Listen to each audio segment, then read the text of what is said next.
Hi, this is Sarah. And this is Rachel. And this is the Rippah Diaries, a podcast where we rip apart episode by episode the Vampire Diaries. Warning, this is a rewatch podcast, so we always bring up spoilers for any sort of future thing, and we will today, as always. Yeah, definitely. I mean, this episode alone, is a huge spoiler in and of itself. Yeah, if you haven't watched this episode and you're watching this, get out of here. Yeah, do not watch. Yeah. But yeah, this week we're talking about Season 3, Episode 22, The Departed, the Season 3 finale. Yeah.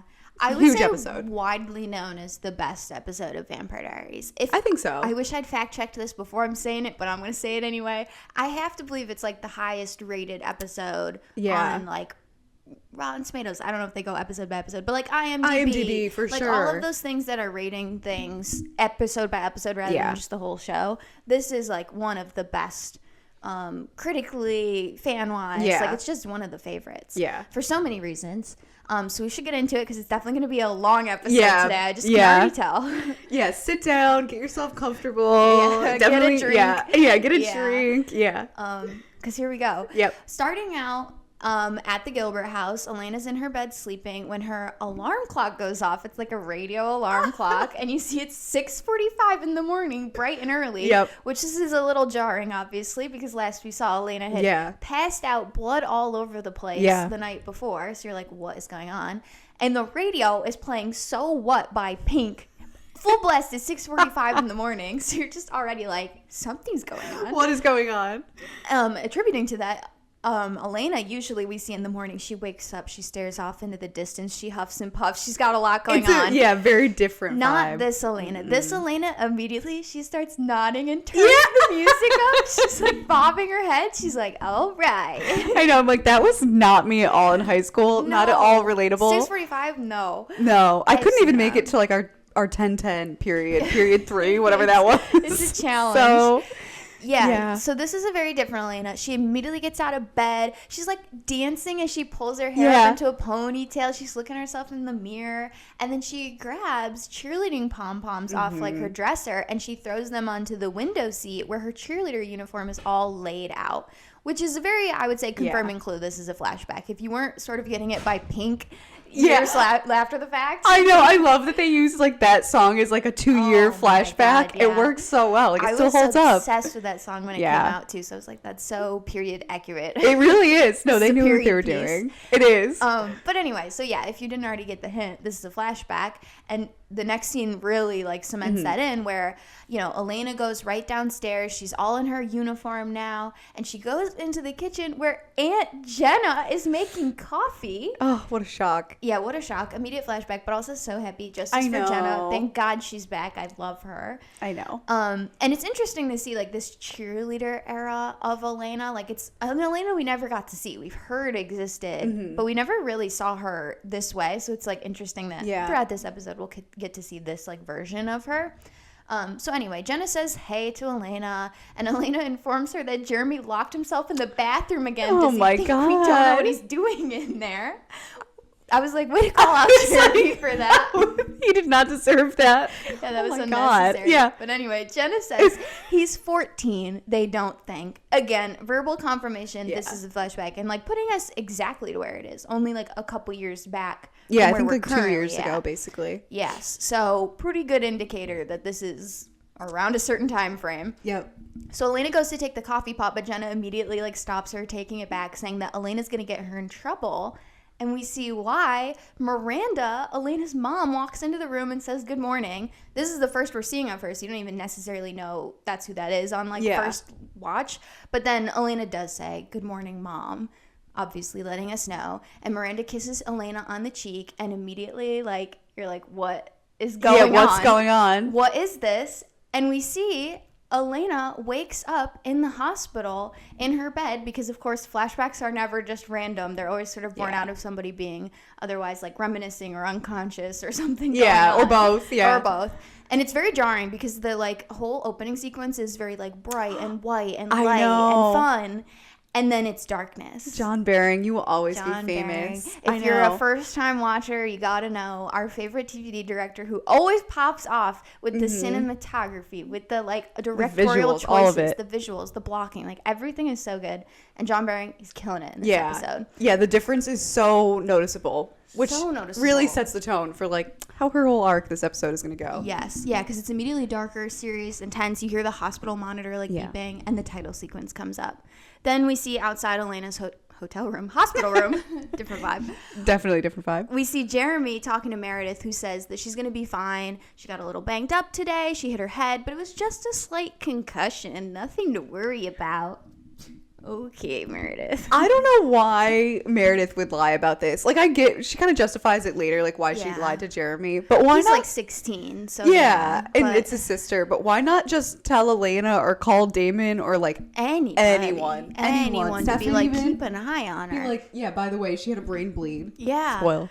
Yeah, and also of what she chose to do, because based on how it happened, she clearly should have told someone. But anyway, we'll get into that.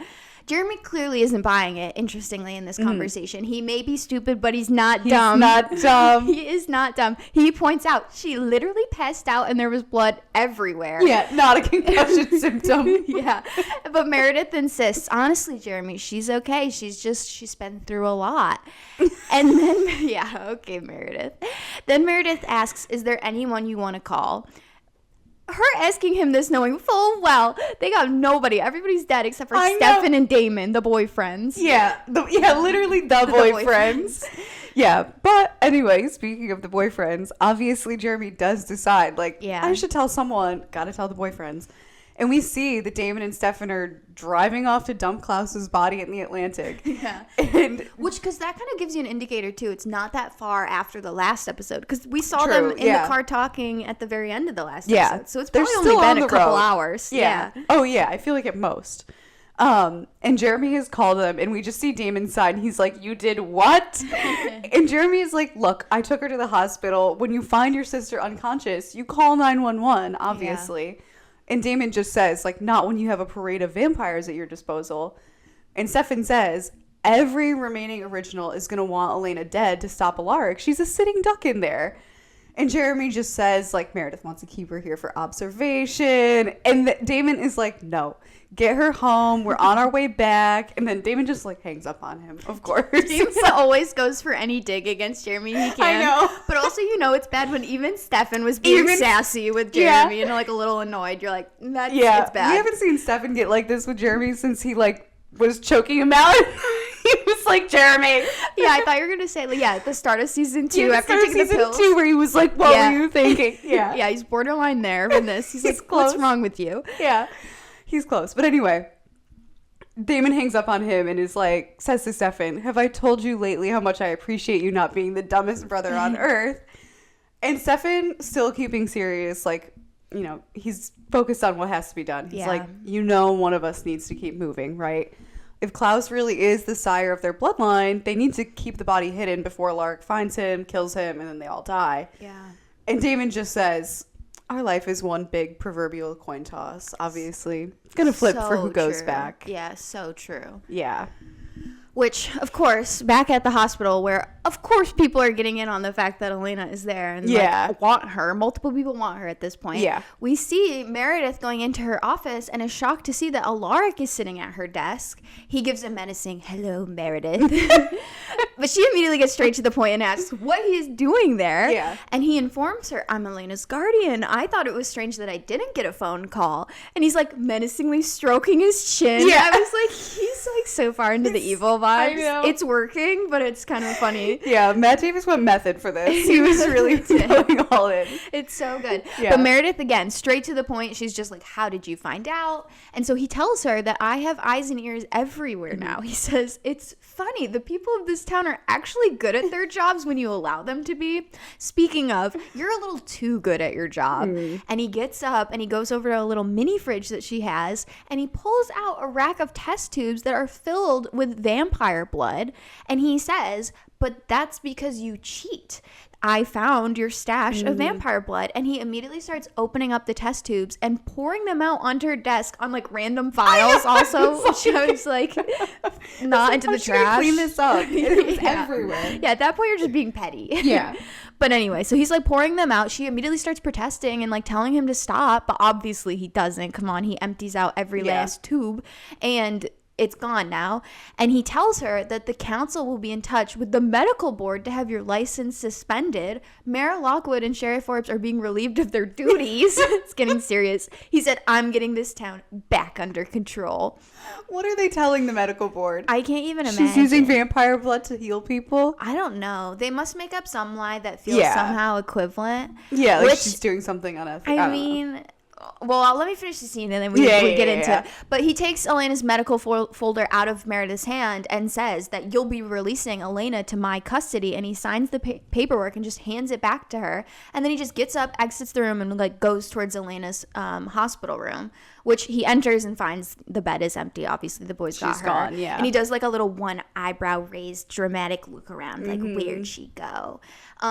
But anyway, the scene is so interesting to me because I'm like, he is a villain, but like, this is an objectively good thing to do. Like, he's cleaning out the corrupt council that actually is like, like Meredith shouldn't be using vampire blood on people who are because obviously so many bad things could happen. Like what happens in this episode. Yeah.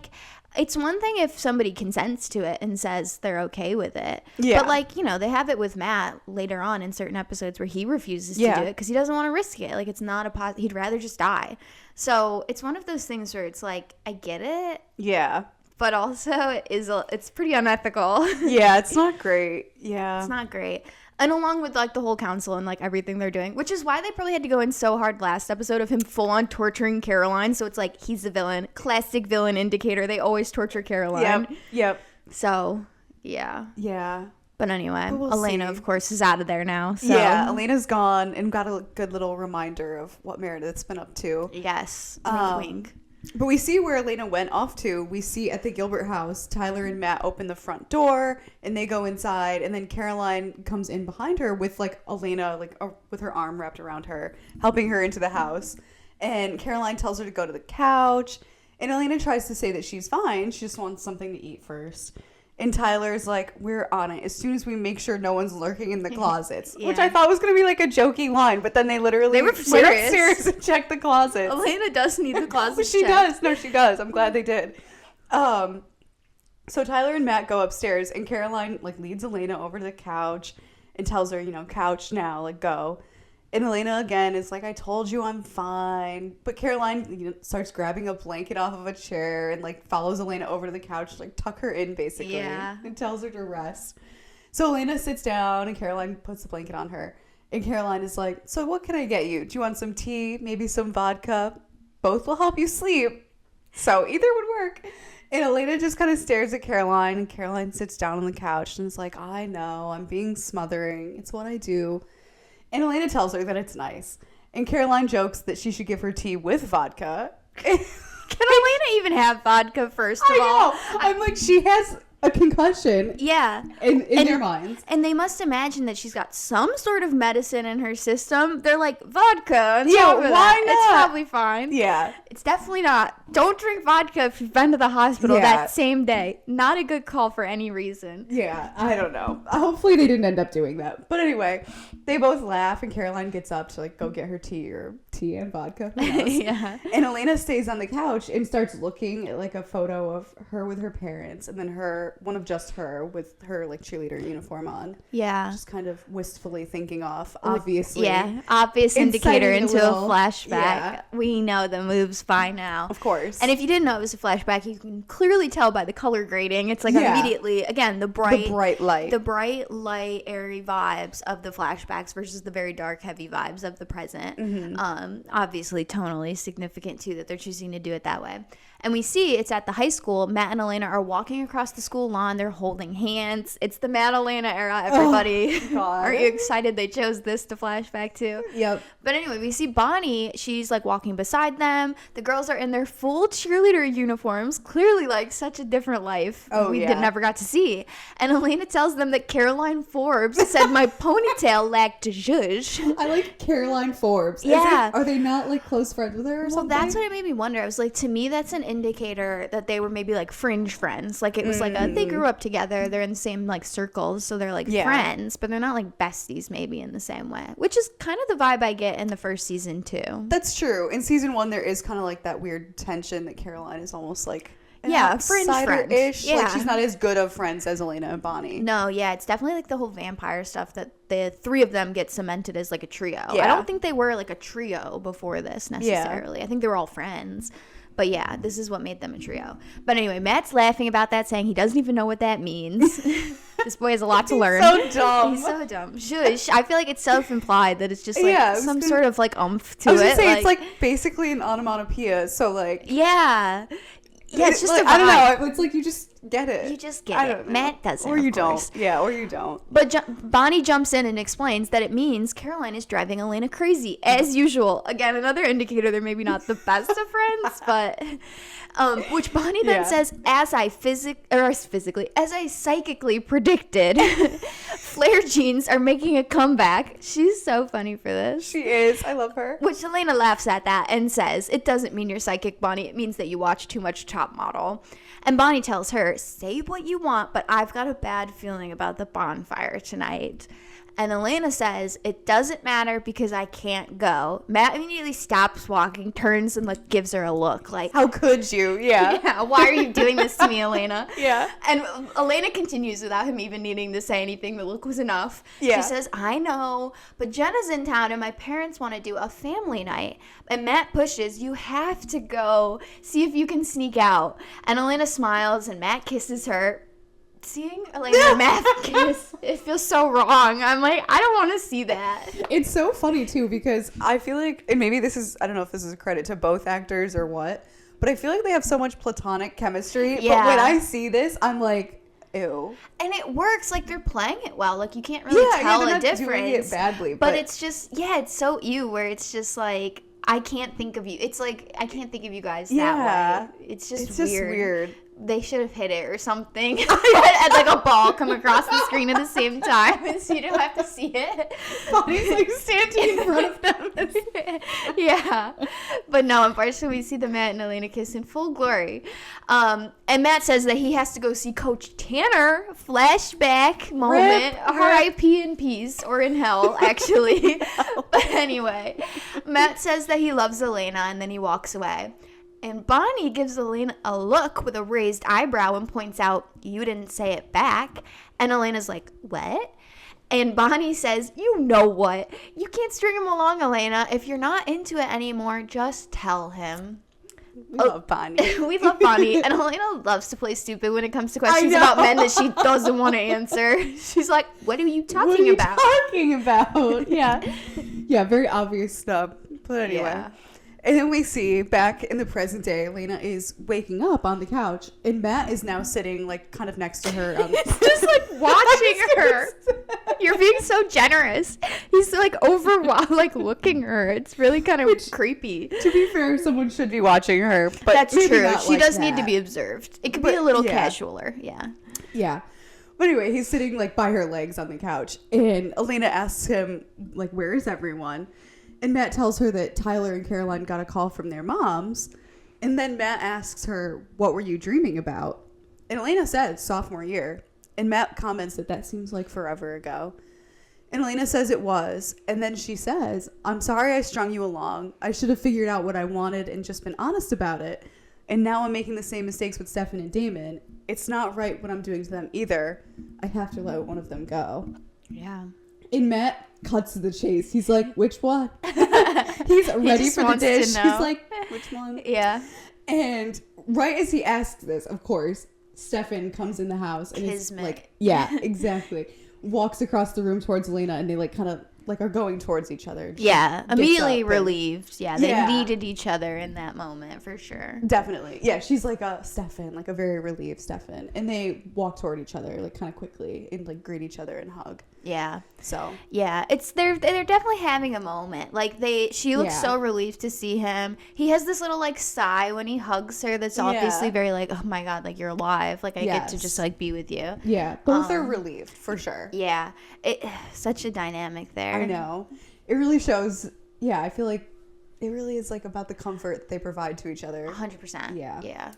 Yeah. And then in a quick little scene, we see Jeremy is at the grill picking up food. Like a guy from behind the counter hands him a bag of food. Yeah. And Jeremy tells him like, thanks. Like, I appreciate the kitchen staying open for me. I love that he has his connections. I He's know. like, we're using my inn to Even get though food. he was like fired like a week ago. He ended on good terms. Yeah, they ended on good terms, whatever.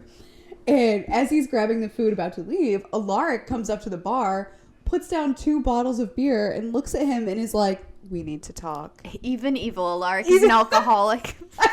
Alcoholism doesn't end up becoming a vampire, people. We've learned this time and time again. Nope, it really doesn't. So, yeah, they'll talk it out. We'll see. Yeah, we'll see what they're up to. Not going to be good. No. But of course, at the Gilbert house, Elena is still being coddled. She's lying on the couch again while Matt and Stefan are cooking in the kitchen. Okay, Stefan is like chopping up peppers or something. Yeah, why is he making classic. food if Jeremy is getting food? Oh, yeah, that doesn't make sense. I guess I didn't think about that. I guess you can have more than one thing, but like, yeah, it just felt maybe like he an didn't. odd choice. Well, I also feel like Stefan likes cooking, so I feel like he might have just been like, I'll just throw This is, something like, my together on the self-soothing. side. I'm just like, yeah, I'll put it in the fridge so you can have leftovers. True. Chef Mozzarella over there was like, let me get something together for the Gabagool Salvatore. Why have we not said that before? That's so funny. But yeah, I love this rare appearance of Chef Salvatore. It's so funny to me. Even though he's literally just cutting vegetables. But it's just so funny. But anyway, she complains about, like, I'm being over coddled. I feel completely fine. We know it. You can't get over it. About mozzarella. I'll never be. I know, I'm trying to move fast, but I'm like, I can't get over Chef Gabagool Sal. No. I needed a laugh during this episode. Oh boy. Okay, Anyway, hopefully that gave you a laugh during a heavy episode too, because we're dying. But anyway, she complains, I'm being over coddled. I feel completely fine. Mm-hmm. We know why she feels fine. Obviously, she is completely fine at this point. And Stefan tells her, you're on house arrest. You're supposed to be coddled. And Matt asks, wouldn't it be smarter if we just got the hell out of town? He's always just dropping the, like, let's leave. Let's just go. And Elena asks, and do what? Yeah. Go on the run for the rest of my life? No, thank you. And she gets up from the couch, like, rolling up the blanket and tossing it. And she's like, I'm not an invalid. I'm done with the couch. And she leaves the room. I love this, that Elena's, like, choosing to do the opposite of what Catherine did. Yeah. I find that very interesting that, like, she's seen where that road leads because Catherine did it. And she does not want to do that. Like, it is an interesting sort of comparison there. But also, says a lot about their respective characters, 100%. Too, obviously. Yeah. Catherine wants to live at any risk. Whereas Elena's just like, I'd rather die. In any instance. In fact, when it's not even necessary. She's like, I could die. That could be the plan. Is there a martyr, like, opportunity right now? Because I'll take it. We could make one. But anyway. But yeah. Then we get a rare moment of Matt and Stefan, a combo we never get, especially this season. Yeah, true. And so they're left to talk for a moment, and Matt asks, so you're going to, like, let her call the shots? And Stefan just says, I'm letting her make her own decisions. And Matt's like, even if they're wrong? Everyone's constantly calling this out. I'll bring it up like 1,000 times. But Stefan says, there's nothing wrong with free will, Matt. Trust me, you don't realize that until you lose it. And I love how everyone is just constantly like, Stefan, Elena makes really bad decisions that constantly put her and everyone else in danger. And Stefan's just like, it's the right thing to do. We have to let her do this. I feel like this is kind of a point Matt makes later. No, you don't. She's literally an 18-year-old girl. You've lived 140 whatever years. Yeah. Like, also, I feel like the thing, too, is, like, if we're talking about it in a relationship perspective, they're in a relationship. You're supposed to, like, make decisions as a partner, as a pair. Yeah. But he's just constantly giving the keys over to her and being like, you get to choose, Elena. You have free will. Which is, like, nice, but also is, like, not a healthy way to, like, be a pair. This show is not an example of healthy relationships. No, let's be real. definitely not. But anyway, this line of questioning is stopped completely when Elena from the hallway says, Stefan. And Stefan and Matt look towards the front doorway where we see the front door is now wide open and Elijah is standing in front of Elena. The way I gasped. I was like, oh my God. I completely forgot he comes back in this episode. Because he's not, like, essential to the plot. No, Rebekah not is. really. So I remembered Rebekah was, like, in this one. But Elijah, I've completely forgot. I was like, oh. But then. I know. I was like, Yeah, finally. Literally shocked. Because then Stefan says, Elijah. And Elijah says, hello again. Dramatic little moment. Love him. But I also felt like I could tell just from the way Elena, like, calmly said Stefan, like, slightly panicked, but also chill. I was like, it's Elijah. I could just tell from her demeanor. She has a certain vibe for Elijah. Oh, for sure. Definitely. Yeah. Love him. Glad he's back. But first, we gotta check back in with our Alaric Jeremy situation at the grill. While they're sitting at the bar, Alaric says to Jeremy, I need you to tell me where they're keeping Klaus's body. Cutting right to the chase. Yeah. And Jeremy is like, I don't know. And even if I did, why would I tell you that? And Alaric tells him, Elena's association with vampires nearly got her killed again tonight. Does that even register with you? And Jeremy, of course, is like, yes, it does. Like, obviously. Yeah. So Alaric is like, well, she can't seem to cut them out of her life, but I can. And with your help, I'll get rid of them all. Find out where Klaus's body is being hidden, and I'll kill him, all his siblings, and when I die, vampires will no longer exist. And Jeremy points out that for him to die, Elena has to die. Yeah. So Alaric says, then lock me up. Have Bonnie put a spell on me like she did Klaus. Let Elena live a long, healthy human life, and when her life is over, mine will be too. Yeah. And then Alaric pulls out the ultimate weapon, the indestructible white oak stake, and he's like, this stake is the one weapon on Earth that can kill them. I'm going to get Klaus either way, Jeremy. Be on the right side of this. Yeah. Yeah. Once again, angling. Yeah. Yeah. It is interesting that it answers my question from the last couple episodes. Like, I flagged a couple times where it's like, Alaric could just kill Elena because he doesn't want to live anymore at some point. True. Like, especially after taking all vampires out. So it is, like, nice that they address that in that way. To be like, I'm not a threat in that way. But also, then Bonnie just has to casually stop Jeremy's heart again. Yeah, no big deal. Yeah. Easy peasy. Bonnie will just put him in the... whatever. Whatever. But anyway, I also wanted to say, I was thinking about it in this scene because it's the first time I feel like we've seen Dark Alaric in, like, a normal setting. Obviously, he's at the school, but this is, like, his usual spot. Yeah. And I was like, I like how he didn't really change his, like, aesthetic at all. Like, they kept him looking mostly, like, the same. Yeah. Like, it's mostly just his clothes. Yeah. His expressions, obviously, is what's giving him away, is being different, which I was like, is nice because I feel like a lot of times when they do, like, a dark version of somebody. Yeah, they wear eyeliner. Yeah, I was going to say, they suddenly have smoky eyeshadow naturally or something, and they have an all-black outfit and, like, crazy clothes, which they sort of did when he became Klaus, but it was Klaus in his body. It was Klaus, So, like, choosing the outfit. Yeah, Klaus would make different choices. But I'm like, this is still Alaric. He wouldn't change. And it's nice that they didn't change him. Yeah, I know. I wonder if that's just because, like, they weren't going to give him, obviously, a smoky eye. I wonder if they would have gone a different direction. I feel like, didn't they put some sort of eyeliner on him or something in the Decade Dance when Klaus was in his body? I feel like they did something. I feel like we talked about it and we were like, there must be eyeliner on this guy. But it's like, it's a dance and it's Klaus. So True. Who knows? Klaus would wear eyeliner. He'd rock it. He would. Yeah. But yeah, that's true. I do think they did do that. It looked like it anyway. But it's nice that in these they were like, we don't need to. Like, it's enough for him to still just Alaric. act different. Yeah, it is still Alaric. That's almost more unsettling. Yeah. But anyway, True. back at the Gilbert house, Elijah, of course, has disrupted everything. So we see Elijah, Matt, Stefan, and Elena are gathered together in the kitchen, like, going over the situation. And obviously, Elijah's there to make an offer. Mm-hmm. And so, also, I have to say, Elijah's such a calming presence to me. I was immediately at ease. I was relaxed. I was locked in. I was like, I love this guy. I know. I was like, where has he been all this time? Where has like 10 episodes you haven't seen him in or whatever. But anyway, Elijah is telling them, all we need is to take the stake away from him. Once he's been disarmed, the weapon's in my possession, my family will scatter to the ends of the earth, and Alaric will follow us. And Stefan sits down next to Elena and asks, and you'll just run. And Elijah tells them, we've done it before. Klaus and Rebekah spent the better part of 1,000 years evading my father. What's another half century while Elena is able to live out the rest of her natural life? But Elena says, we've finally stopped him, Elijah, meaning Klaus. After everything that he's done to us, I can't just let you bring him back. And Elijah promises, I give you my word, Elena. I will not revive Klaus within yours, nor even within your children's lifetime. Perhaps that will teach him some manners. It's like, yes, Elijah, teach Klaus manners. He deserves that.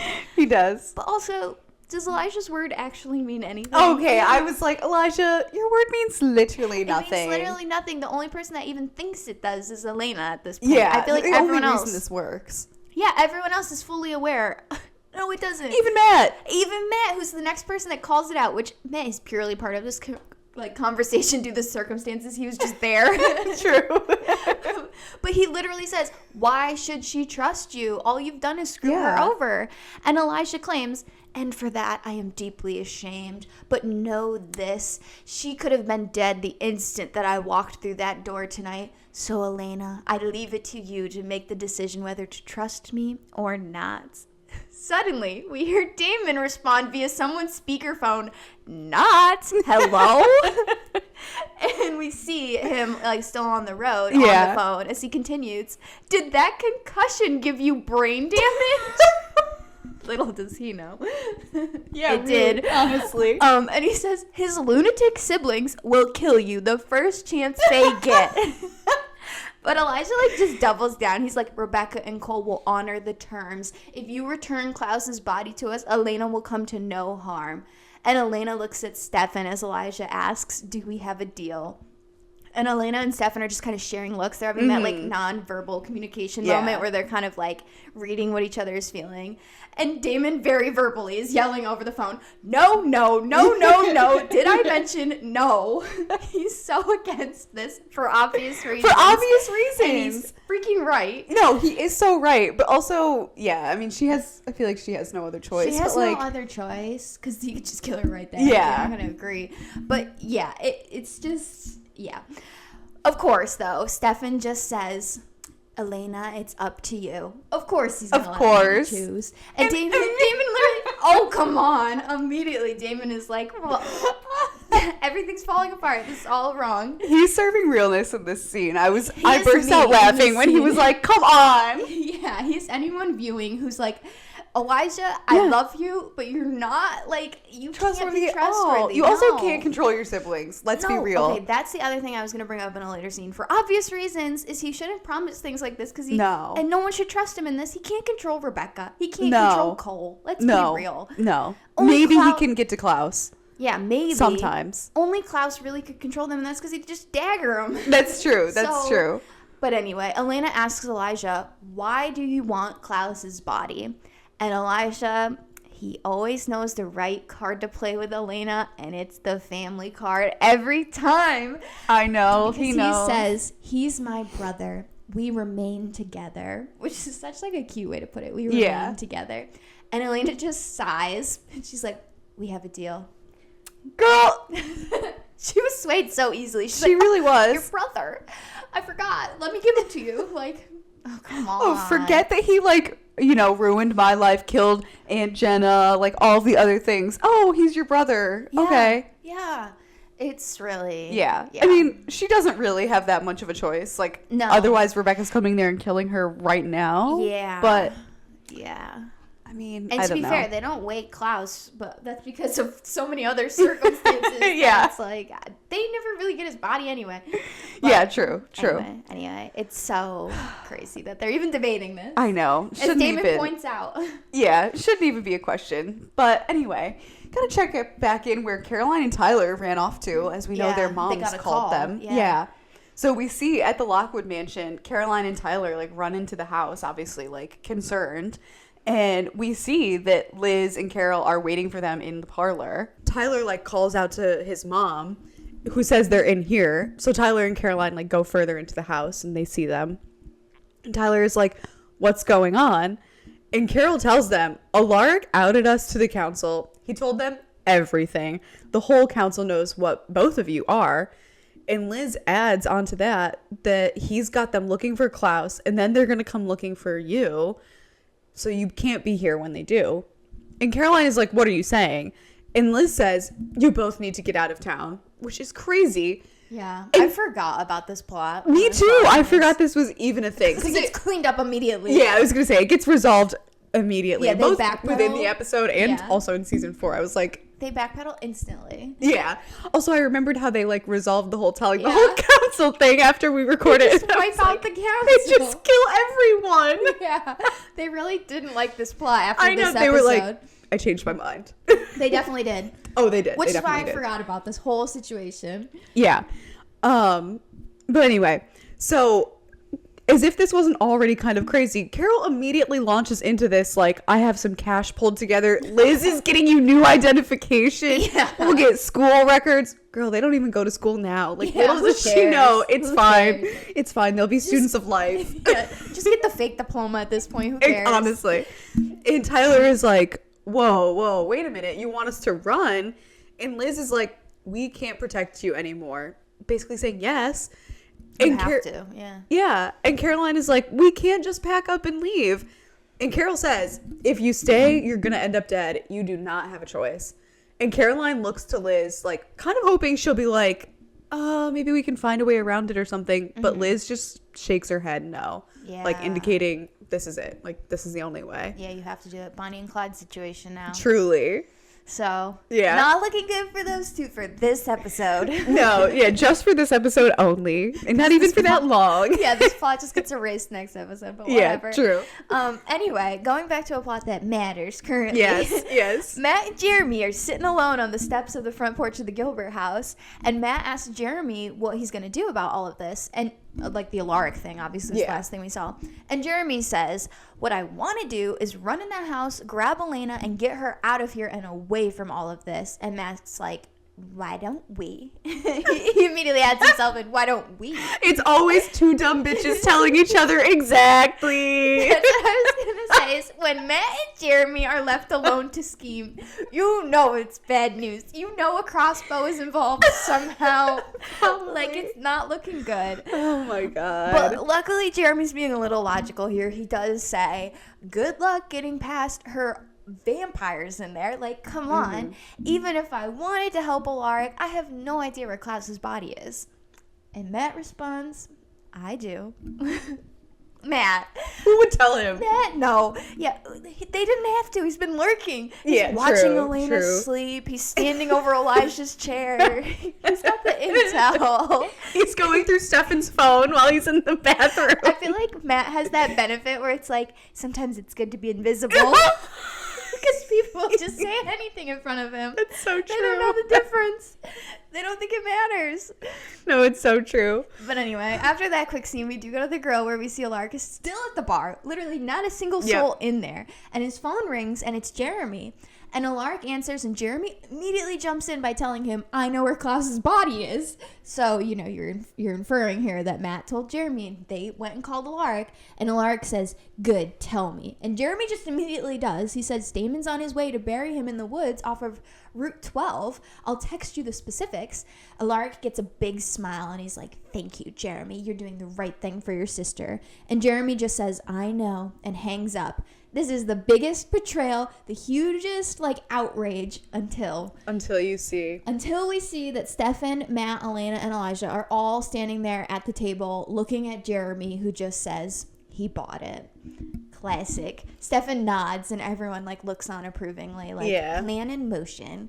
So it was a setup. And of course, like, Jeremy wouldn't actually betray Elena like that. I feel like that definitely would be really outrageous. Just in the way he does later. Yeah, just which the way he does later. But this would be a pretty big betrayal. To be like, I got all of your vampire friends killed. Everyone. Our friends, too. Our friends, his other friends, too. That would be a pretty big betrayal. Yeah, that'd be horrible. So he would not. He would not do that. Yeah, but you doubt it for a sec. You do. Anyway, back with the Bonnie-Clyde situation. Not actual Bonnie. Caroline Bonnie. Tyler and Caroline are in the study of, like, the Lockwood mansion. And Caroline's pacing around the study. She's like, we can't just leave town. And Tyler is like, yes, we can. And Caroline says, but our friends need us. And Tyler says, and our mothers need us to stay alive.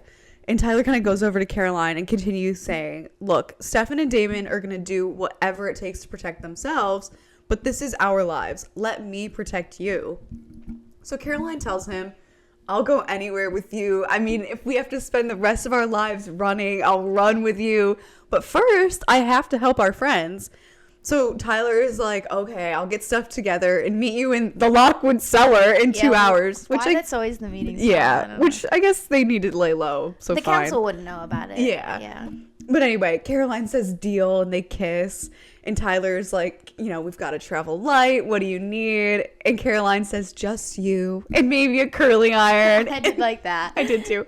And they laugh and kiss again. And Caroline says she has to tell Bonnie. But Tyler says, I'll call Bonnie. Like 2 hours. Don't you dare be late. So Caroline says, okay. And they kiss again. And Caroline runs out of the room. Yeah. I wish I thought this was cute, but I'm already so over the whole situation. I just don't care. And then I am, but I'm like, if I were in their position at 17, I'd be like romanticizing the fuck out of this. Yeah. I'd be like, oh yeah. That's so true. This is great. Yeah, it would be so epic. But it's definitely like within the show, you're like, this is not the biggest issue right now. The council literally doesn't matter. No one cares about the council. council. So, I don't know. I will say also, they're coming for you. They're all humans. Who cares? They're all humans. They're all focused on Klaus right now for Alaric. It's fine.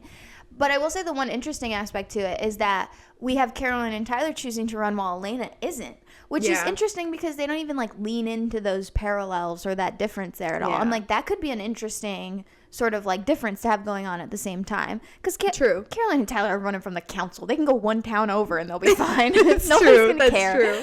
And they can stay there for their whole lives and nobody's going to care. Yeah. But like Elena is like a Alaric and the originals are after her. She's got to be like on a desert island somewhere. So I don't know. It is interesting where I'm like, it feels like they could have done more, but it's one episode, so they don't even get to do more. It's like less than an episode, but yeah. I think they just needed to get them like to the cellar. Yes. And they were like, this is exactly. our best option. They needed the setup and the separation for a minute. Yeah. But anyway, Team Damon time. Thank Fully God. Damon and Bonnie activated. When did they link up? We don't know. But they're besties now. Yep. Ever since Alaric died 1 day ago, a few hours ago. They're literally like 2 hours ago. They're besties. So Damon and Bonnie exit an elevator in a storage unit, and we see like all of these like storage units there. And Damon complains, you know, I'm not halfway out of Virginia, and Elena sells our soul to the originals. And Bonnie just says it was her call. And Damon shoots back, you know what else is her call? Everything bad ever.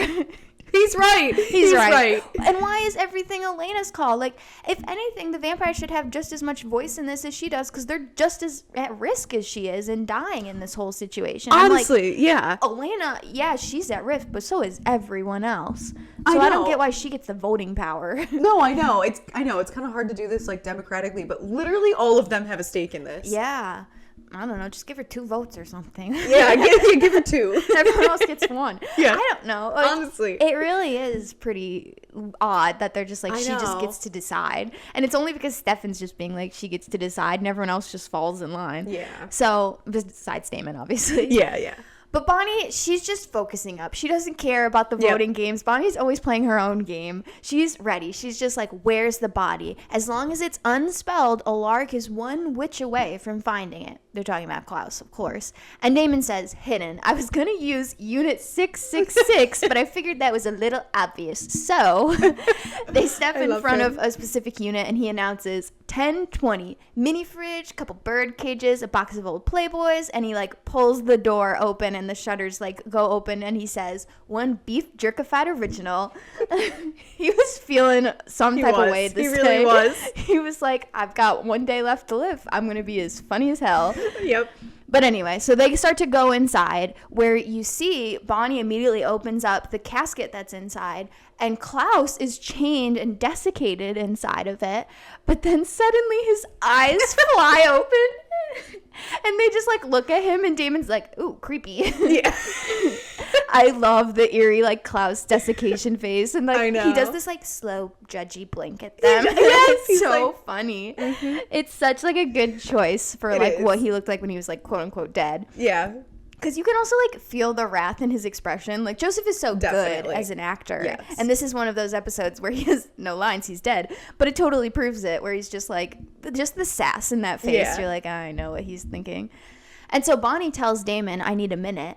But Damon says, just jam the witch locator, bat signal, or whatever, and get on with it, Bonnie. But Bonnie pushes. Elena and Jeremy lost Jenna and Alaric because of him. Tyler's a hybrid. My mom is a vampire. Could you give me a minute to just appreciate the sight of him like this?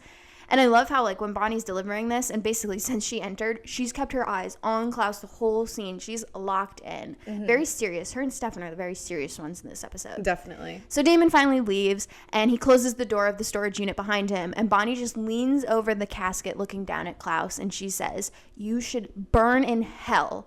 But if you die, so do my friends. So does my mother. What am I supposed to do about that?" So brilliant. I know. I love this. Yeah, won't spoil yet, like, where it's going, but I forgot that Bonnie does all of this, that this is sort of her moment. I know. Well, it'll be revealed later if you don't remember it somehow, but this was the moment for me when it clicked on, like, the first watch where I was like, oh, I forgot this is what this happens. Yeah. So excited to see that in motion. I know. I love this. Also, I love that they do it under the guise that she's going to, like, jam the locator spell signal. Yeah, as if Alaric could somehow get a witch. Yeah, I don't know. I think so it's smart. brilliant. I think it's brilliant. Anyway, gotta check back in with Stelena. They're standing around in Elena's room, and Elena says to Stefan, make sure Alaric doesn't lay a hand on Jeremy. And Stefan says, Jeremy will be fine. Between all of us, we'll have the strength and numbers to disarm Alaric. And Elena just seems worried. Like, she knows shit's going down tonight. Yeah. And Stefan goes and caresses her face and asks her what's wrong. And Elena says, lately, I feel like every time someone walks out of this house, there's the chance they might not make it back. And Stefan says, well, I promise I'll do everything in my power to make sure that we all come back. People need to stop making promises. Yeah. This is the second one so far. We'll keep a counter. Yeah. There's more. There's so many broken promises. But yeah. And then Stefan kind of like rubs her arm soothingly and goes to leave the room. And then Elena turns back towards Stefan and says his name. So he stops and turns back toward her. And she hesitates and is about to say something, but then she just says, like, forget it. We'll talk later. And Stefan turns to go leave the room again. But he also stops and hesitates in the doorway. And after a beat, he turns back toward Elena, walks over to her, grabs her face, and kisses her. Yeah. And then he pulls away, and they look at each other. And Stefan says, just in case there is no later. And then he leaves. That's so cute. I know. I was like, okay, they did give them a couple good moments. Yeah, I do think this might be like one of, if not the best Elena kiss. I know. It's definitely like the most romantic I can think of so far. They don't get a lot of these sort of epic little like moments. Passionate, yeah. Yeah, passionate and very romantic. And, you know, they don't get a lot of that because most of it is like turmoil for them. Yes, but definitely. This is one where you're like, if a man did that to me, I know. I was like, actually, I love them. Yeah, it's so cute. Yeah. And you know they're fully back because they're having a little, you know, alone moment in her room. Like, that's so season 1 and 2 So of Stelena. true. Which Yeah. I was like happy to see. I was like, it's nice to. We've been talking about this the last few episodes, but it's nice to see them sort of being like back at that point. Yes. 'Cause of course, they have to level the playing field right now, or at least tip the scales further his way than they've been Damon's all season. Yeah. So it's interesting. But anyway, speaking of Damon. At the storage unit, Damon is just chilling on a couch in one of the units randomly. Yeah, I was like, wait, what? Yeah, he's just hanging out. He's got time to kill. Yep. So he's on the phone with Stefan, who we see is now on the Gilbert house, like, porch. He's just kind of walking around pacing. And Damon tells him that Bonnie just left. Rebekah should be here soon to pick up the body. Obviously, they've got this deal in place, so Rebekah's in charge of picking up Klaus. And so Stefan tells him that I've got Caroline and Elijah in place. Jeremy is going to lead Alaric right to us.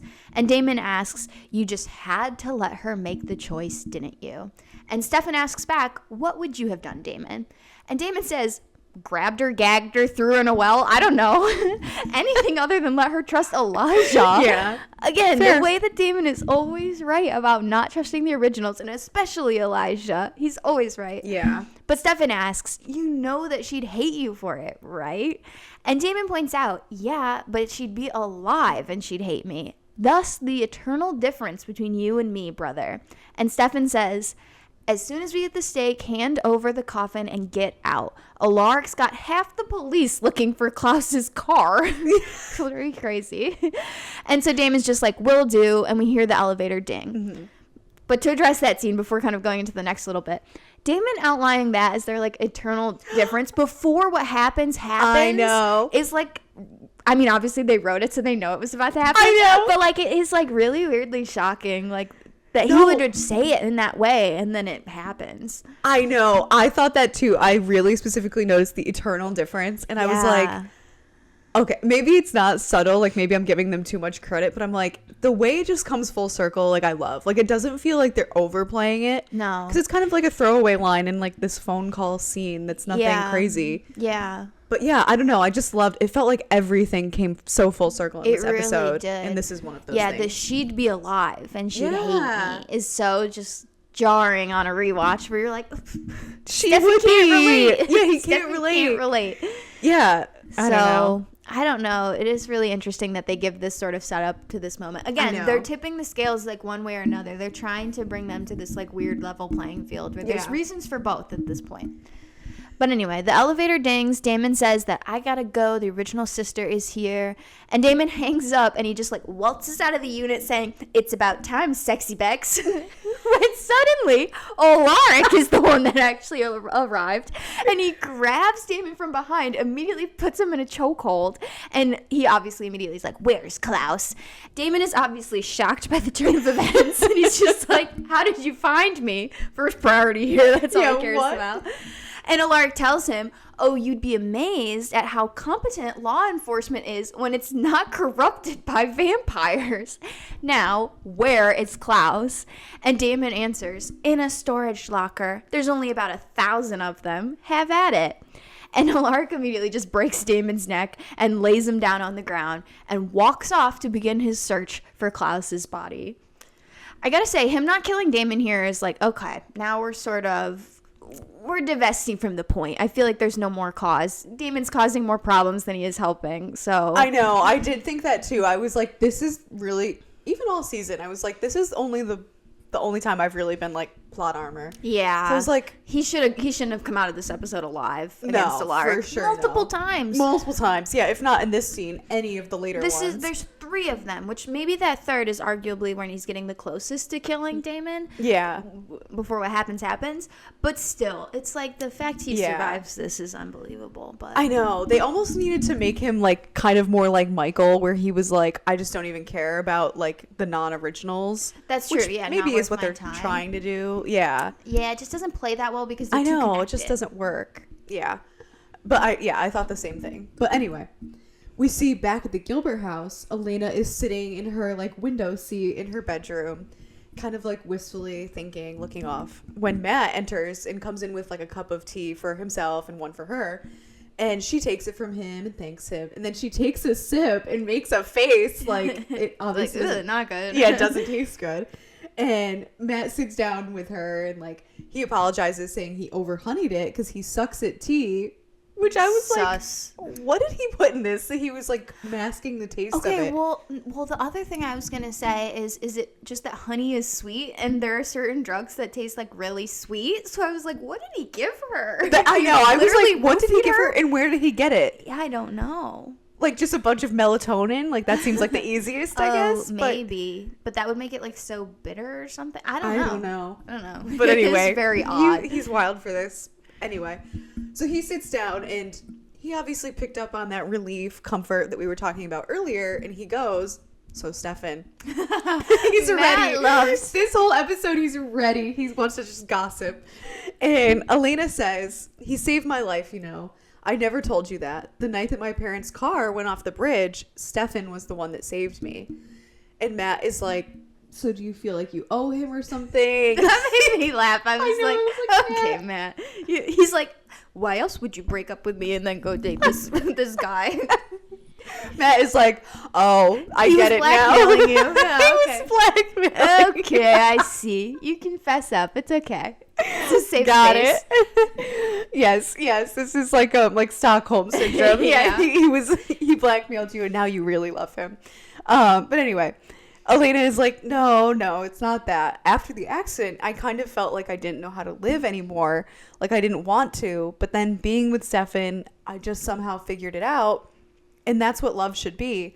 You should love the person that makes you glad you're alive. And Matt is just like, so what's the problem then?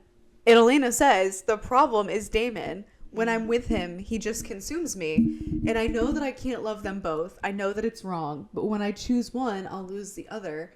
I don't want to lose anyone else.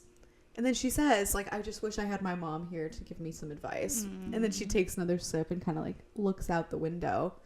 She's stronger than me for drinking that tea still. I know. But it obviously cues up. She's about to pass out. Yeah, obviously. Which will, of course, lead us into another flashback. Of course. But before that, I just have to say about this scene, and I feel like we've discussed this sort of in different ways before. It's so odd to me how she continues to choose to talk about this with Matt, about the boys. I know. Which they've directly addressed too, and he says it's fine. But I'm like, there's one thing to say it's fine, and it's another to keep doing it. I'm like, I know. I think it's a little odd. Especially when she's not even telling Bonnie or Caroline any of this. I know. Yeah, whenever Caroline has brought it up, which Caroline is very Team Stefan, so I'm like, I yeah, get she's it. so biased. It's not even fun to talk to her about. I know. She'd just be like, choose Stefan. Yeah, but even like Bonnie has been like, asking her about it, and she doesn't seem to tell her that much either. So that's also the odd part to me. It's I know. Like, you've got these girlfriends who really want to talk about it, and you're telling Matt, your ex. It is kind of wild. Also, to make him sit in on the phone call later. Oh, I'm like, yeah. That is crazy really weird. But anyway. I get they are platonic, but I don't know. Yeah. Going to a time when they weren't platonic, of course, into a flashback now that Elena's knocked out. We see Elena is walking away. There's like a bonfire in the distance, all the kids partying, as we've seen in earlier seasons. And she's talking on the phone with Jenna. And Jenna tells her that Elena's dad is making her play Pictionary, but Jenna really sucks at it. And you hear Grayson in the background because he overhears this, and he agrees that Jenna does suck at Pictionary. Yeah. And Jenna rolls her eyes, and she's like, bite me, Grayson. I love this time. I love this. Yeah. I miss Jenna. I miss her so much. I love this so much. It's so cute. And Elena's trying to reel this back in because she's like devastated. She's being emotional teenager with her arms crossed and like being all like distressed. And she's like, listen, do you think that someone could come pick me up? And Jenna's still joking around. She's like, oh, now you're having second thoughts about ditching family night. And Miranda overhears this, and she ends up taking the phone from Jenna and asks Elena if everything is okay. And it's obvious that Elena is upset from like her voice, from what we're seeing her. And she tells her mom that Matt and I got into a fight. He was talking about college and marriage and all of the stuff that he always talks about, and I couldn't. First of all, Matt is crazy. Yeah, I was actually thinking, I was like... At 16? Yeah, Matt is wild. I get, like, he does give me this vibe of someone who, like, the small town person who does settle down fast. Yeah. But still. But I also thought throwing the college thing in there was kind of crazy, because... Yeah. College, I would be like, that's understandable. Yeah. But college and marriage as a combo is really bizarre to me. Yeah. I don't know. Just the whole thing, I was like, it feels very out of character, but also... Yeah, in character in a way. Yeah. It is interesting. But Miranda, the motherly wisdom on this situation says that he doesn't actually really care about those things yet. That he's just trying to figure out how she feels about him right now. And Elena claims, I don't know how I feel. Probably why Matt's also confused. Yep. And Miranda says, yes, you do. You're just afraid to say it. And Elena's really visibly upset at this point, and she tells her mom, yeah, but I don't want to lose him. And again, with the motherly advice from Miranda, she says, you're not going to lose him, honey. You're setting him free. And Elena, like, you see her kind of let that settle in. I love their strong bond. Like, Elena, I don't know if we've ever talked about this on the podcast, because we've talked about this a lot, like, privately. I know, I'm like, I don't think it has. But we've had long discussions off camera about Elena and her mother. Yeah. Like, they have such an interesting dynamic. Their relationship to each other is so strong. It's so important to the show, even though, like, you never really get to see it in a lot of ways. Yeah, this is one of the only times. I think the first time, which is probably why it's the first time we're talking about it on the podcast. Yeah. She's such a mom's girl. She's such a mom's girl. Like, I really think if we, like, did some work on this, we could do a whole, like, special just about Elena and her mom. Like, it comes up over and over again throughout the fact that we're getting this flashback and we're getting just glimpses of Grayson. I'm like, it's he's interesting. Like irrelevant. He's a little irrelevant alive at this point. Yeah. But her mom is so important to her. Yeah. Yeah, no, she really is. I'm like, I could launch us into a whole thing, but this is already going to be like at least a 2-hour episode. Yeah, let us know if you're curious about that. That's a later discussion for sure. But anyway, we see Elena wake up from this flashback, dream, whatever it was, and she's in the passenger seat of Matt's truck, and Matt is driving her, and Elena is like, what is going on? And Matt is like, this is the only way I was going to get you in this truck. And Elena, like, realizes after, like, pausing for a sec, and he's like, the tea. You drugged me. Yeah, immediately. And Matt just launches into I'm sorry, Elena, but you're right. You don't have any parents to tell you what's right or wrong. You've got me and Jeremy and a bunch of vampires fighting a war you shouldn't even be in the middle of. And Elena again is like, what the hell is going on, Matt? Yeah. Like, what are we doing? And Matt says, I'm getting you out of town, Elena. It's the only way to keep you safe. This scene alone, I have so many comments. First of all, many. You don't have any parents to tell you what's right or wrong.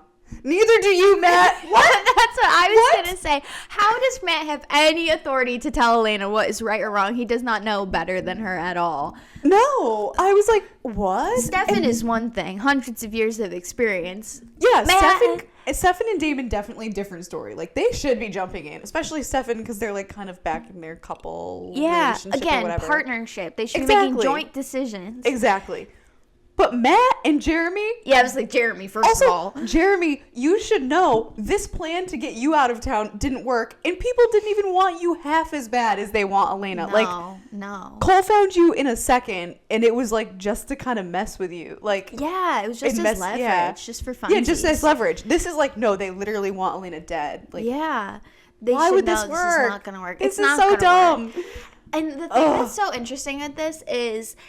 I almost feel like it's to make the Stefan situation look a little better in a way where it's like Stefan is wrong for letting Elena decide everything to her own detriment, but when this is the alternative, Stefan looks pretty good. At least he's letting her decide something and he's not kidnapping her. I guess that's true. It does help in that regard, but I'm like... That's almost the only reason for it, because also just the cut into this scene is crazy of being like the set Matt free. Yeah, now he's free to drug and kidnap you. I was like, okay, that really worked out. I'm glad I set him free. Free to be this. Free to be a kidnapper. Yeah. I don't know. I'll never forgive Matt and Jeremy for this. This is ridiculous. It really is crazy that their decisions in this is what sets up so many bad things. I know. But I will say I can forgive it though, because it does feel like when you're 17, 18, it's like... They're just trying to help. Yeah. We're just trying to help. We don't know what to do. We think this is a good idea. Yeah. It's like, Elena's not making really any better decisions anyway. No. So I'm like, I'll forgive it. The only person making good decisions is Bonnie, and that's it. Yeah, only Bonnie knows what's up, and that's usually the case anyway. Yeah. But of course, checking in on that whole situation and Bonnie's decisions. At the storage unit, Alaric is breaking the locks off of and opening every single unit in the storage unit. You can see there's rows of them just all open. Obviously, he's taking this route of looking for Klaus's body by just going through anything and everything and just looking. And then he hears the elevator ding in the distance, and Rebekah comes out of the elevator. And Rebekah is completely oblivious to the whole situation. Yeah. So she starts loudly calling out, Damon, Damon, where are you? And we see Alaric pulls out the white oak stake and starts walking down the hall towards Rebekah's voice. I gotta say, on the white oak stake, I just love this idea of this, like, specialized one weapon that you keep on you for these, like, special circumstances and you keep reusing. Like, I know. It's something we never see in the show, so I think that's, like, an interesting... You see it in originals more, but not Vampire Diaries. So I was like, yeah, exactly. First thing that came to my mind. But love that. I was, like, just thinking about that in this scene specifically for some reason. I was like, the only weapon you need on you, like, that's the selling this is point. all I need. Yeah. But anyway, Rebekah just assumes that Damon is just, like, messing with her by not coming out. So she's calling out, Damon, this isn't funny. And we see her walking down a line of storage units while Alaric, we're also, like, cutting in between, is, like, walking, looking around for her. And we're getting lots of these, like, long, dark, eerie shots where, like, the lights are out. She's walking down all these huge rows. And she's definitely getting the idea that something is wrong because she's seeing, like, most of the lockers are wide open. Yeah. Like, clearly this is super suspicious. Definitely not Damon anymore. Yeah. When suddenly she's grabbed from behind and her mouth is covered. But luckily it's Damon. Yeah. Obviously Alaric's just going to stake her. And so Damon helps hide her behind a unit and he's, like, shushing her and trying to warn her. And we see Alaric is still out there looking for Rebekah. But then he stops in front of a storage unit, 1020, and he sees that the lock's already been broken off. And he goes and he opens up the unit, but the casket is gone. It's just like a big wide open space. So he knows he's on to them, but they're moving. And we see in another part of the warehouse, they're moving. Rebekah and Damon are flying with this casket. Running this thing. They are running this thing to a car that they've got pulled like right up there to just quickly load. But of course, Alaric comes out of nowhere. He grabs Rebekah and slams her head against her car and then throws her to the ground. Damon rushes at Alaric, but of course, Alaric easily throws him aside. And Alaric keeps on moving straight at the casket. He pulls it open. He pulls out the white oak stake. Klaus's eyes fly open. And Rebekah rushes, getting up, screaming, no. And Damon's also yelling, no. And Alaric stakes Klaus right in the heart. Klaus, like, gasps. I love he does this little, like, sigh, like, as he stabs. I was like, I know it's serious, but I'm kind of laughing. It was fun. And Damon just grabs at Rebekah because she's trying to run straight at this whole situation to somehow stop it, even though it's already done. It's done, yeah. As we see, Klaus's body bursts into flames. Rebekah is literally screaming and starting to sob. And Alaric just looks at her. Then he looks back at the body, pulls the stake out of Klaus's body, and then he turns back towards Rebekah and Damon and says, next. And then Damon tells Rebekah, he's like, Rebekah, run now. And of course, Damon pushes Rebekah towards the opposite like direction, and she starts running off even though she's like sobbing. Yeah. And Damon rushes towards Alaric, trying to distract him, but again, of course, Alaric immediately throws him to the ground and rushes off after Rebekah. Crazy. That next, Wild. It's so dramatic, but it made me laugh where it was just like, he means business. No, scary. I know. The next, I was like, damn. Whoa, okay. Yeah. Also, I have to say, I love the storage units as like a location it's so cool. for this. I know. Again, John Baring, you could tell from this episode, it's like there's so many little choices. It's so interesting. Like just the way they use the storage unit, like for like I'm sure like, you know, they knew they were going to do this, put Klaus in like a storage unit, but just even the things they're doing with this whole location, I'm like, it looks so good. It looks so cool. They could have easily just done the school, to like do the just school like hiding. Exactly. It's like we got a school, we'll do it. Yeah, open up the random classroom doors, whatever. But no, this was so cinematic. It's so interesting. Yes. It feels great for a finale. It's why it's so memorable. Yeah. And like I was saying, like those big, long, eerie shots of the hallway that's just getting really dark with the doors open. Like, it's perfect. It's so eerie. It just works so well. I love it. And then also I have to say, Claire Holt was putting her everything into this. Her screaming. She's devastated. I did get a little glassy-eyed when she was like screaming no and like sobbing when Klaus got staked. We all like Klaus, obviously, he's like a villain, but you don't care for him at this point. Yeah. But like she sells it where you're like she are does. Devastated for no, her. She does. She's losing a brother. Yeah. So she kills works. It works on so many levels. Yeah. I love this scene. But anyway, we get a little bit more of it. We see like a little bit later Damon is just like sitting on the floor in the storage unit. He's just done. Defeated. And he calls up Stefan, who we see is in the woods with Jeremy. And Damon says to him, bad news, brother. Alaric staked Klaus. He's dead. And Stefan is just like, he's already tearing up. I noticed. He was like getting a little glassy-eyed himself. And he was like, I feel okay. Do you feel anything? And Damon says he doesn't feel anything either. But then Stefan points out it did take like an hour before Sage got sick, so it could be coming. And Damon says, yeah, or Klaus was lying about being the sire of our bloodline. So Stefan says, if he wasn't lying, an hour is not enough time to get you all the way back to Mystic Falls. And Damon, again, keeping up this like sarcastic facade defense mechanism. Damon is like, what, for us to have our big epic goodbye, Stefan? And Stefan says, not us, brother. You and Elena. And Damon is like, well, I guess you'll just have to say goodbye for both of us, won't you? Call me if you cough up a lung. And then he just hangs up. Yeah, immediately can't deal with it. He's like, we cannot be talking about this right now. I'm about to die. When they said like our epic goodbye, and Damon's joking, but you're like, the tragedy of realizing that the brothers think they're gonna die and not be able to like not hug be able each to other see and each say other goodbye again is literally, I can't talk about it right now, I'll cry. No, I can't talk about that. But also the fact that Stefan was like, no, not even about us, about you guys. Yeah, like I'm devastated for you that you won't get to have that with her. Stefan is so baby girl. He's so I'm like, and actually, now currently. Yeah. And the long like silences on this call too, like there's a couple of them where they're just quiet for multiple seconds, just like being on the call together, like What do you even say? Of course, they're both feeling the same thing, and they're just feeling that through like the silence of the phone. It's so devastating. It kills me, because also I feel like a big thing, like a theme of these last few episodes is like they have finally found a way to make it work. Yeah. And like be brothers. Like they've overcome they're so connected. Like the eternity of misery and all of that stuff. So it's like we were just starting to get to a good place. And now they only got these last 2 years after 140. Yeah. And even then, they were fighting for half these times. Yeah, that's true. Like, not even the full 2 years. Yeah. But anyway, I could go off on that. But yeah. Anyway, then we see in the woods, Stefan hangs up after Damon hangs up on him. Yeah. And Jeremy says to Stefan, like, because Jeremy was clearly like just kind of listening in. He tells Stefan, Elena isn't at home. Matt and I were getting her out of town. It's so serious, but I can't not laugh at that. I know. Matt and I, we're getting her out of town. Yeah, we're getting her out of Dodge.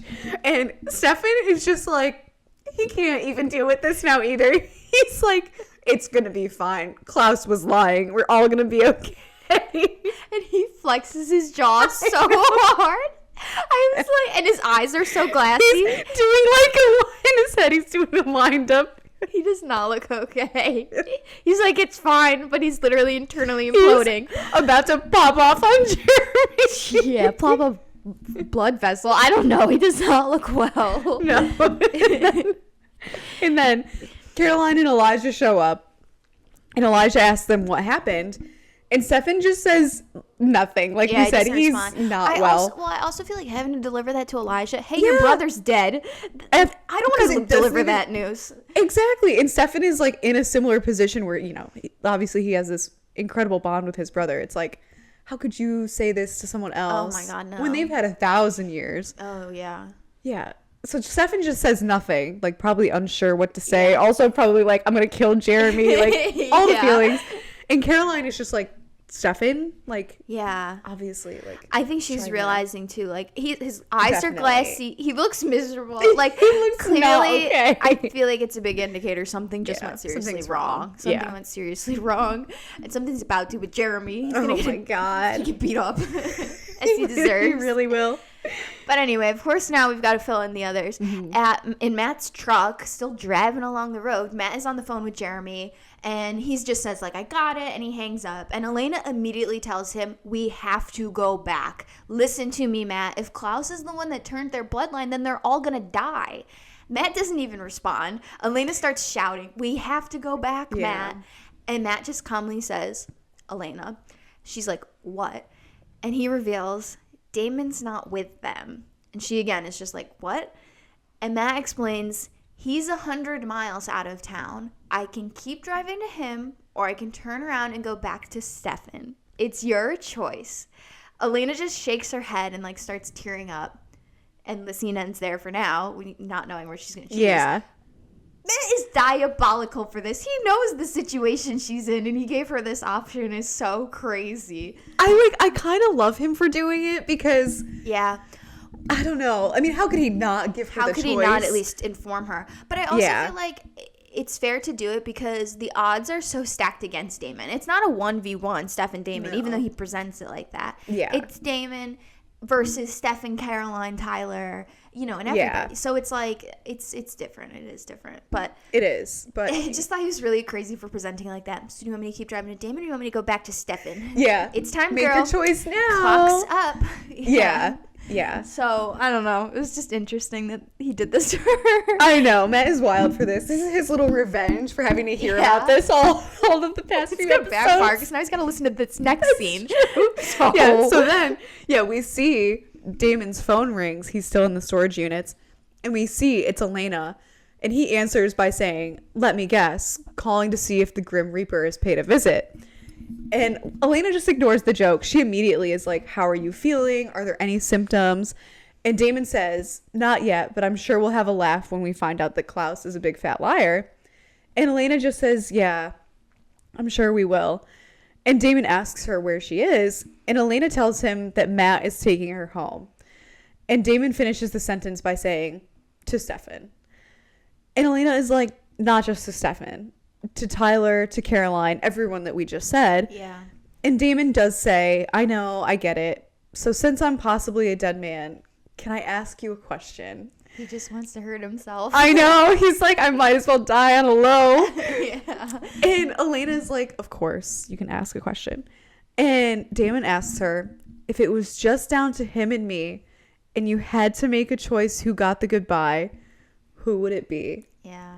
And we see Elena is in Matt's car. She is tearing up. Yeah. She is like starting to choke up. And as she says, like, I love him, Damon. He came into my life at a time when I needed someone, and I fell for him instantly. And she's saying this looking out the window. I'm like, yeah, everything about this scene. You can't look anywhere towards Matt. No, I feel like that's so not. awkward. Of course not. And she says, no matter what I feel for you, I never unfell for him. And Damon says, yeah, I get it. It's Stefan. It's always going to be Stefan. And Elena says, sorry, that quote in edits and stuff goes so hard. I know.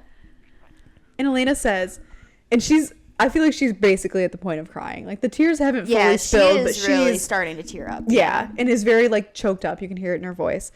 And she says, I can't think about always. All I can think about is right now. And I care about you, Damon, which is why I have to let you go. Just like her mom said. Yeah.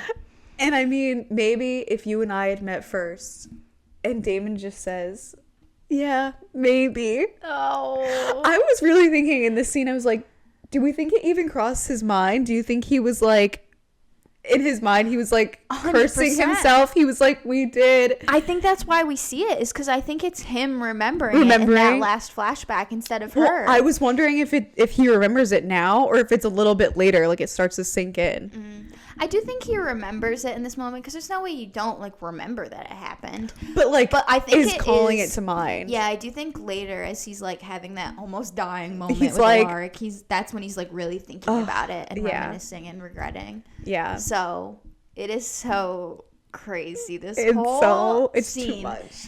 It is too much. First of all, it's too much because do you think I care about you, which is why I had to let you go, is the same breakup line she used with Matt? And now she's using it on Damon in the car. She just recycles it. Honestly, I could see it. Because it's what her mom said. It's literally what her mom said. And as a 16-year-old, I feel like you're just going to regurgitate it because you're just learning from your mom. Of course. As you do. And then she just reuses it on Damon, and Matt's sitting right there driving like, what the hell? It's like, what the God damn it. You ain't gonna win this episode. You really can't. But also, Matt just having to listen to this whole thing is so funny. I know. It's so weird. Which they do the best they can. Like, I really like the framing they use of, like, Elena. And they take it, like, heavy on, like, the outside, like, the car window. So that we don't have to think about the fact Matt's right there for most of it. They do it well. Yeah, close-ups Elena, close-ups of Damon. You're really feeling how close they are, even though it's, like, a phone conversation. And Elena is so tearing up. She's fully crying by the end of the call. Like, she's fully devastated. I don't know. It's such a memorable, like I already said, the it's always going to be Stefan is such like a memorable line in like the most heartbreaking way that I never unfell for him. Saying that after the bridge incident, first of all, is crazy. Yeah, that's insane. First of all, we saw you unfall, but whatever. Yeah, I feel like there were a few she refell. Yeah, she refell. But yeah, no, I know. This whole scene goes so hard. Yeah, it really does. I feel like it lives in my head rent free. Yeah, it does. But anyway, after that, Elena does pull it together a little bit, and she's like, you're going to be fine. You hear me? You're going to be okay, and I'm going to see you soon. And then we see back at the storage units, Alaric is behind Damon, and Damon looks up at him, and he like does a little tap on the casket, and he has like a face where he's like, I gotta hang up. Yeah. He's like, real soon. Goodbye, Elena. And he hangs up and he turns to Alaric and says, I see you're still pissed. I take it Goldilocks gave you the slip. And Alaric, vamp speed, rushes toward him and punches him in the face. Literally, I love that he waits until after Damon got off the phone to punch him. He's like, I'll let you take that gut punch and then I'll punch you in the face. For real. It'll hurt less. Yeah, honestly. But yeah, I love as soon as he like hangs up the phone and turns to him, the Evil-laric theme starts playing, like the real heavy like metronome. Like it's again perfect. It's everything so about this episode is so perfect. I die for it all. Yeah. Including, I would say, the next scene. I have been a hater of the Caroline Tyler vibes this whole episode. This is where I start to like it. But I do think this is such an interesting sequence, even though I don't care about their storyline. This is the one thing that's really cool. Yes. Maybe because it's not Tyler. I was thinking We'll that. see. Yeah, I was thinking the same. We'll see. At the old Lockwood cellar, of course, Stefan finally fessed up to Caroline what's going on somehow. Yep. So she immediately runs to the cellar to meet up with Tyler, and she's yelling out his name. She stops in the middle and is like, oh my God, of course, thinking the worst has already happened, when he suddenly appears and he's like, Caroline? And she yells out, Tyler, oh my God. And he rushes towards her and they hug, and he apologizes to her, saying that he was with Bonnie. And they pull apart, but they stay like really close to each other, like holding each other in this moment. And Tyler sees that Caroline is so upset and asks her what happened. And Caroline has like a really hard time getting it out, but she does finally say, Klaus died. He's dead. Tyler sobers up to this really fast, this new knowledge. And he says, you're going to be fine, Caroline. And Caroline is fully sobbing as she says, it's not me that I'm worried about. And Tyler just tells her there's no point. I'm a lost cause, but you're strong and you have a beautiful future ahead of you. And when you make it through this, just tell my mother that I left town as I was supposed to, okay? On retrospect, this is so obvious what's going on here. If you don't remember, didn't catch me already saying it, you really, on like a rewatch, you're like, oh, okay, the beautiful future. Yeah, we all know who this is, but I know. Okay. The face was enough for Caroline, so they passionately kiss, which also, producer Shay and I were watching this, and she hadn't seen it in a long time, and she actually didn't remember like any of what happens here. Ooh, and yeah. I of course remembered immediately, and I was just laughing when they started kissing. I know.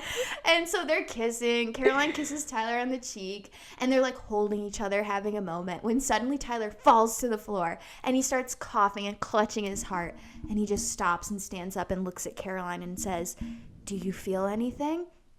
And she's really, again, sobbing through tears. She says, no, I feel fine.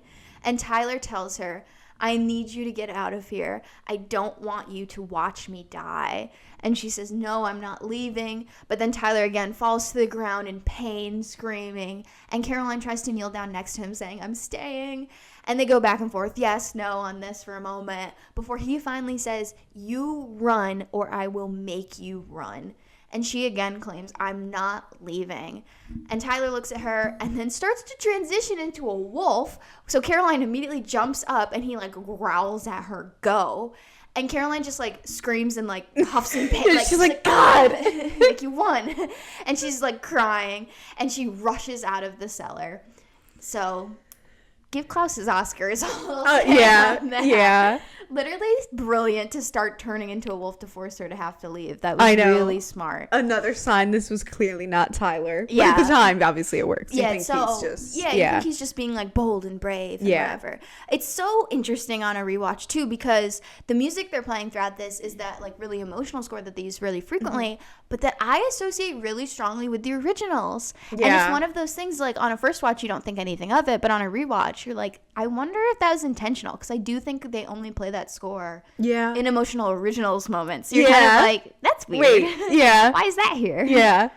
Oh, that's interesting. I didn't catch that one. Yeah, lots of little good Easter eggs in this episode. Smart Definitely.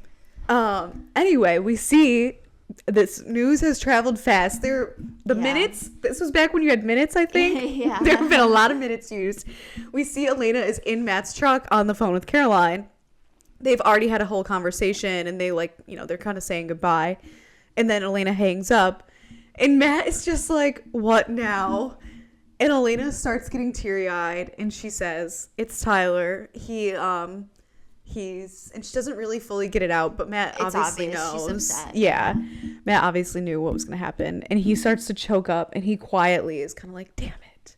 Like he is not, obviously. It's his best friend. It's his best friend. Yeah. And then he starts freaking out. He starts like hitting his fist against the seat, steering wheel, whatever. And he's like yelling, damn it, over and over again, really angrily. And Elena is like, Matt, stop it.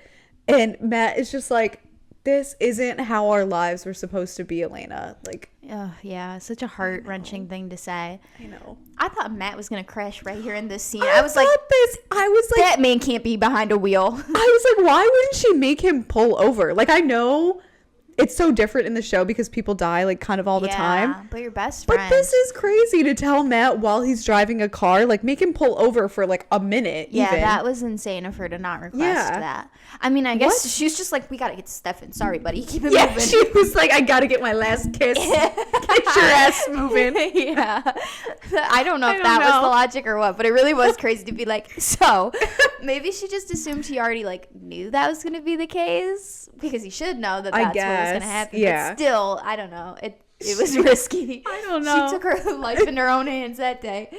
Yeah, she's like, oh my God, Tyler's dead. Step on it. Yeah. Okay. Keep going. Anyway. Of course, other people finding out that Tyler is now dead. Mm-hmm. In the woods, we see Elijah is standing there when Rebekah finally shows up, and she is fully in tears. And she says, he's gone, Elijah. There was nothing I could do to stop it. And Rebekah and Elijah walk towards each other and immediately hug. Poor Rebekah is sobbing for Klaus. But Elijah isn't crying. And I feel like it's because he knows, as he indicates here. Elijah tells her, Tyler Lockwood is dead, but the rest survived. You said that Nick Klaus was the one that turned their bloodline. Rebekah's obviously a mess after literally watching her brother being killed. And she's just like, I thought he did. And Elijah, he is on the case. He's taking this serious. Add him to the list with Bonnie and Stefan. Yep. He's like, it wasn't me. It wasn't Cole. And Rebekah adds, it wasn't me, Elijah. It was Nick Klaus. I'm sure of it. And Elijah asks, then how are they still alive?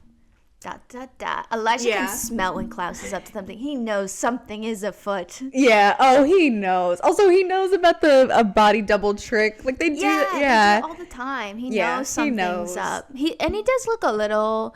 He looks emotional. Upset. He looks affected, but he's not crying like Rebekah is, because I think he's definitely like, something's weird. Like something's not going like right here. Yeah, which even could just be like being in denial, but he's not fully letting it go. He's got to figure it out before he can feel it. Yes. This is I also feel like Elijah's kind of like a private feeler. He'll feel this one later. Yeah, that's true. But anyway, we see, Elijah's suspicious, and then we see Bonnie entering the seemingly empty Lockwood cellar, and she says, I know you're here. And suddenly, Tyler walks out of the shadows, just fine, not dead, and says, I must say, you really did that spell brilliantly. I didn't think you had it in you.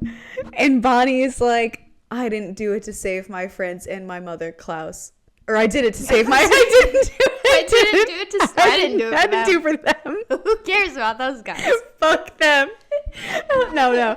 She did it for Klaus. No.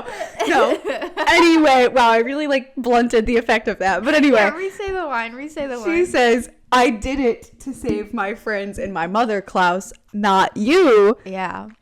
Obviously revealing Klaus's and Tyler's body. Yeah. And Klaus/Tyler says, the spirits won't be happy with you. And Bonnie says, the spirits don't get to tell me what to do anymore. I'm done being pushed around by all of you. I did it because I wanted to. I love everything about this. Bonnie on top every time. Bonnie always wins. So she does. By extension, so does Klaus. Yeah. Thank God for Bonnie Bennett being smarter than everyone. I know. She's so brilliant. I love this. I feel like this works so well because not only is it a full circle on all of Klaus's plot. Obviously this is how he came in. This is how he's... Yeah. Not that he leaves after this, but it feels like a wrap up. Closure in a way to the role he's played thus far. Yeah. And I also really feel like this, we saw that Bonnie used the dark magic when she stopped Jeremy's heart. And now this, I'm not being bossed around. I feel like it does tee up Bonnie's plot in season 4 really well. That's very true. Yeah, she's going... Even though I hate it, it does tee it up really well. She's going against what everyone has kind of told her to do. And also, if she told everyone that this was happening, they'd really be change some stuff. Rebekah did not need to do what she ends up doing after this, but... Whatever. Yeah, she could have saved some lives by killing someone else, but obviously it was good to keep it quiet that now Alaric has no idea what's going on. True. Yeah, he just thinks he's dead. You win some, you lose some. Lose Elena's human life, but yeah, they'll get that back. That's true. They'll get it back eventually. But anyway, of course, checking in the woods, Stefan answers his phone, and Rebekah is on the other end saying, you're alive, congratulations. And Rebekah tells him Elijah spoke to Elena, her and Matt should be arriving back in town any minute. And Stefan's like, yeah, he told me that. Like, he also said that you two would be long gone out of town by now. And Rebekah tells him, that's the problem. Elijah says that we have to run, that the hunter will keep coming after us. But I don't want to run anymore. Stefan, I spent my whole life running. Stefan realizes we got a problem here. Yep. So he asks, what are you talking about? We had a deal. And Rebekah says, I'm sorry, but Klaus is dead. There is no deal. If my brothers and I are going to survive, we need to get rid of Alaric. And the only way to get rid of Alaric, cut to a little quick clip of Matt driving down the road, casual. And then we go back to Stefan, who says, Rebekah, no. Again, Elijah shouldn't make promises he can't keep. No one can ever control Rebekah. It's obvious where this is going here. Because the next shot immediately is like Matt flying down the road towards Wickery Bridge. Yeah, we see in Matt's truck, Elena has her phone out and says that she needs to call Stefan, but her phone is dying. So Matt is like, you can use mine. And he pulls out his phone and gives it to Elena to use. And as he's handing it to her and he's like looking at her, they're like going towards the Wickery Bridge and he's, still not really looking. And Elena says thanks and then looks up herself and she sees something standing in the road. So she yells at Matt, look out. And then we see it's Rebekah standing in the road and they're like right in front of her at this point. So Matt swerves to avoid her and sends the truck over the guardrail of the Wickery Bridge into the water. How could Matt not pay attention, especially when they're about to drive over this bridge specifically? I know. I was like, shouldn't he be going 5 over this bridge? Yeah, like, we could slow down for this part of the drive specifically. Frankly, I feel like Elena should get out and walk over the bridge. Like, what were they thinking? Also, driving off the bridge, has he never taken driver's ed? You never swerve. What is he doing? Yeah, what? Absolutely insane. Swerving gets you killed, people. Don't do it. I was going to say, that was a big thing in driver's ed. Thing I took out of driver's ed. To be fair, that's more for like animals, not people, but Rebekah's basically an animal. I know, but I feel like you don't think in your head like I feel like you register it as a person, but like still driving over the bridge. I know, go the other direction. Yeah. Also, every time over a bridge, I'm thinking the steps you're supposed to do: roll down the window, unbuckle. I was thinking that too. Yeah. When they start like trying to like elbow out the windows, I was like, okay, they should have been rolling down the windows. As soon as you're going over the wall, roll those suckers down immediately. Driver's ed had a lasting impact on all of us. Yeah. Also, accelerate through the curve, decelerate. Or accelerate before, decelerate through. Yes. That is the only other thing I learned. But I apparently learned more than Matt. That's all I'll say on that. Oh my god. But anyway, little laugh before we start now. What's going to become a very emotional sequence, because now we get a slight taste as to what we're about to see. You expect that, of course, seeing them driving off the bridge, that we're going to see them, then like what goes into it. But we get a quick cut into the past, into a little flashback here, where we see Elena is like waking up in the back of a car, drowning, and she's coughing, and we see her dad is in the driver's seat, and he is like trying to get the car started up again or something. Like, he's just trying to do anything he can to like get them out, probably to get the windows down. Yeah, that's what I was thinking, probably to get the windows down. And Elena's just panicking, yelling out, Dad, and Grayson says, we're gonna be okay, I promise. Don't promise. People on this show need to stop making promises they can never keep. And Elena again yells out, Dad, as the car just keeps on sinking, more water is just coming into the car. Yeah, they are like basically completely under, like past their mouths. We know where this is going. It's not good. It's not good. Yeah, we already know what's happening. Also not good at all. Back at the storage units, checking in with them, we see Damon is bloodied, battered. Like, his face is covered in blood. Yeah. Alaric is beating him. And we see Alaric then throw Damon to the ground, and Damon just kind of stays down for a minute. And Alaric is goading him, and he's like, you're not even going to fight back? And Damon just points out, like, you're kind of indestructible, Rick. Yeah. He's just given up. And Alaric says, don't call me that, and kicks Damon. In the face. In the face, it looked like, And then Alaric adds, like, we're not friends. And Damon says, we were. And Alaric says, well, our friendship was part of the problem. It's what kept me weak. It's also why it took so long for the real me to break through. And now I'm gonna break you. And Alaric hits Damon in the face again and knocks him backwards. Yeah, knocking him right into a memory. Truly. Yeah. Then we see the most iconic scene. I know. The one we've all been waiting. Delana fans have been waiting for. The rest of you, I'm sorry. Skip ahead like 20 minutes. Yeah, I know. Yeah, if you don't ship Delana, just skip. But anyway, we see the classic laying in the middle of the road. I love this shot so much. Me too. And it's, of course, Damon laying in the middle of the road.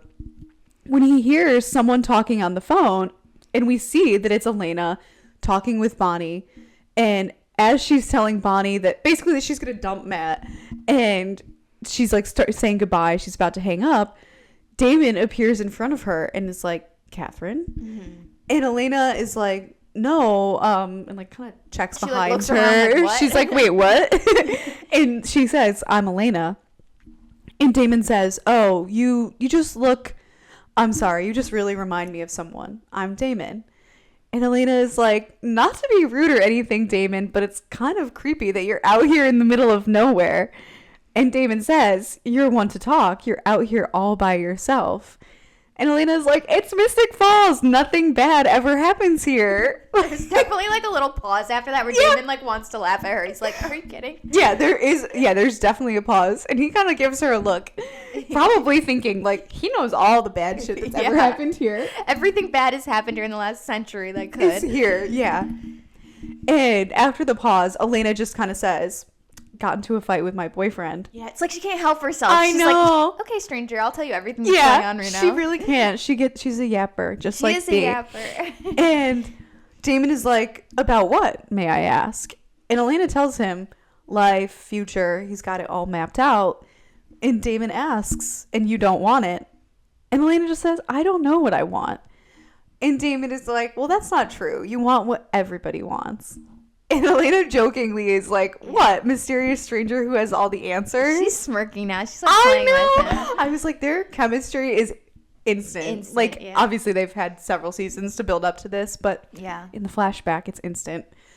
And Damon says, well, let's just say I've been around a long time. I've learned a few things. So Elena says, so Damon, tell me, what is it that I want? And Damon takes a step closer to her and says, you want a love that consumes you. You want passion and adventure and even a little danger. And Elena is clearly taken by that answer. I was going to say, she's so affected immediately, and they just stare at each other. Yes. Her face goes from, like, the smirky, jokey attitude that they have to, like, an actual, like... Actually, that is a read. He read me. Like, that is a read, yeah. Okay. He said everything better than Matt has ever said, like, in 1 minute. Exactly. And she kind of pauses for a second before saying, so what do you want? And he hesitates, and then we hear, like, a car horn beep. And a car like coming around the bend, and Elena says, that's my parents. And then as she kind of turns back toward Damon, he's moved closer to her, like right in her face, and he compels her, saying, I want you to get everything that you're looking for, but right now I want you to forget that this happened. Can't have people knowing that I'm in town yet. Good night, Elena. And then he leaves. Yeah, he wishes away just as Elena's parents pull up. I'm sick. I have so many thoughts. I don't even know where to begin. The iconic scene that changes everything. Like, it changes everything. I remember being ill when I first watched this. Yes. And, like, screaming, like, what if we met first? You did. You like, did. I know. Sick. I was like, I'm sick. Also, he knew. He knew. Starting from the top, he knew after 2 seconds, she's not Catherine. We talked about this before. I know. Stefan had to follow her around for months. Like, I always find that so interesting that presumably he just met her and left her alone and never really followed up on it. Like, yeah, and he was just like, okay, yeah, it's not Catherine. He didn't start talking to her again or bugging her, as far as we know, until Stefan started, like, spending time with her and bringing her around. It's really interesting that they chose to set that up that way. Yep. For me, that's such a divide of the brothers. Yes. And also, yeah, just that he immediately just is like, oh, yeah, you're not Catherine. Yeah, just believes her. Just believes her. He's just like, okay, yeah. Whereas Stefan, yeah, like, he saw her, like, drowning. I feel like that's so, like, clearly not Catherine. Yeah, and Catherine then he follows her for months. I don't know. It is weird. I never liked that backstory. No, for Stefan, I didn't like that either. I feel like that was just, like, they could have just written it better and it would have been better, but... And I will say, I feel sort of bad for the Stelena fans in a way on this one, because it's like, Stelena running into each other in the hallway was a great meet cute.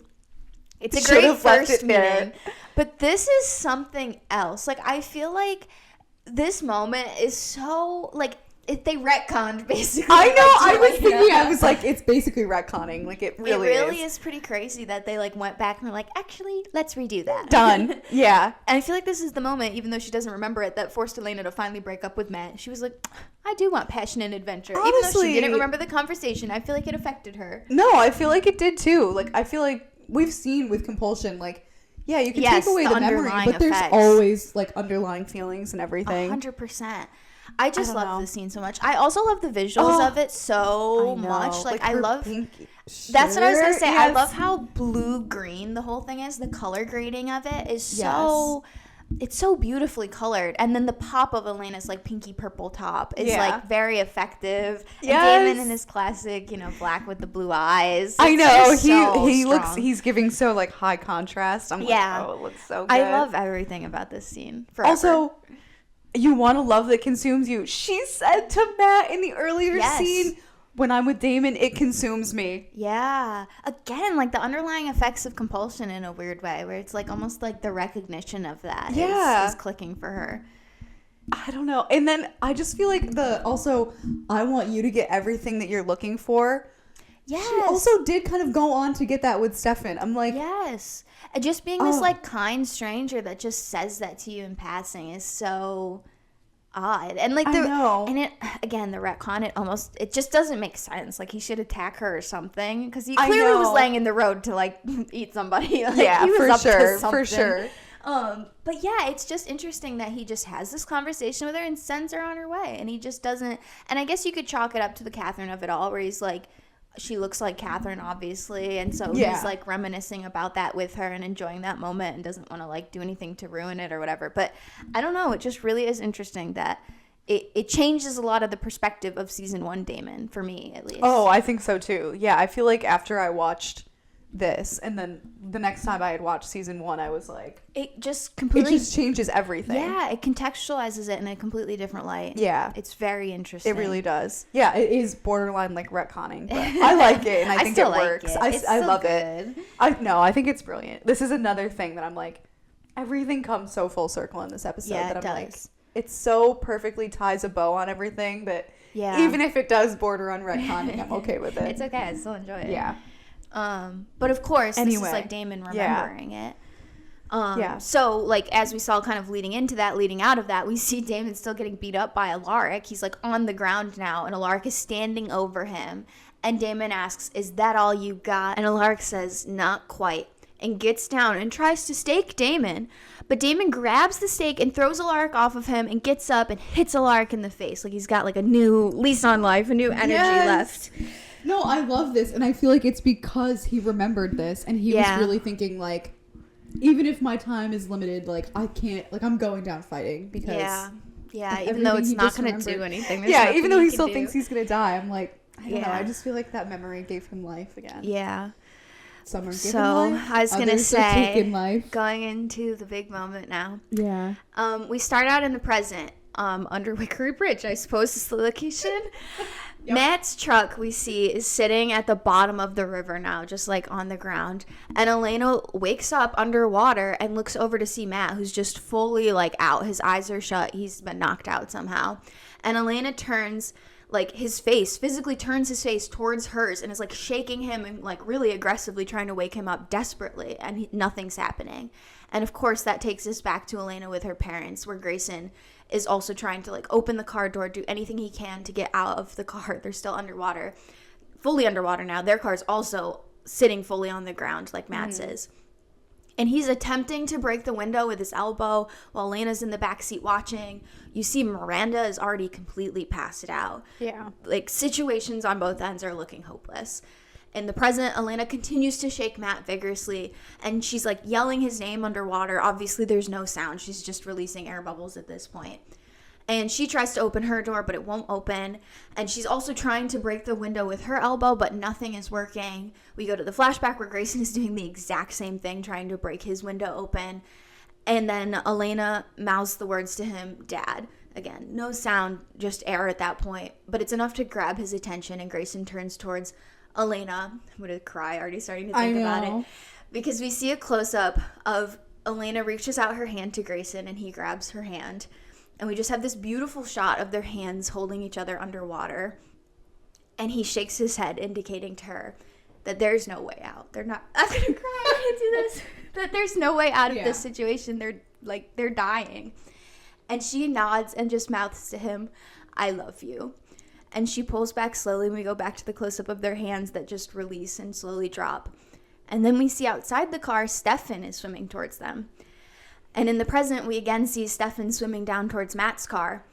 And Elena is, again, still desperately trying to wake Matt up.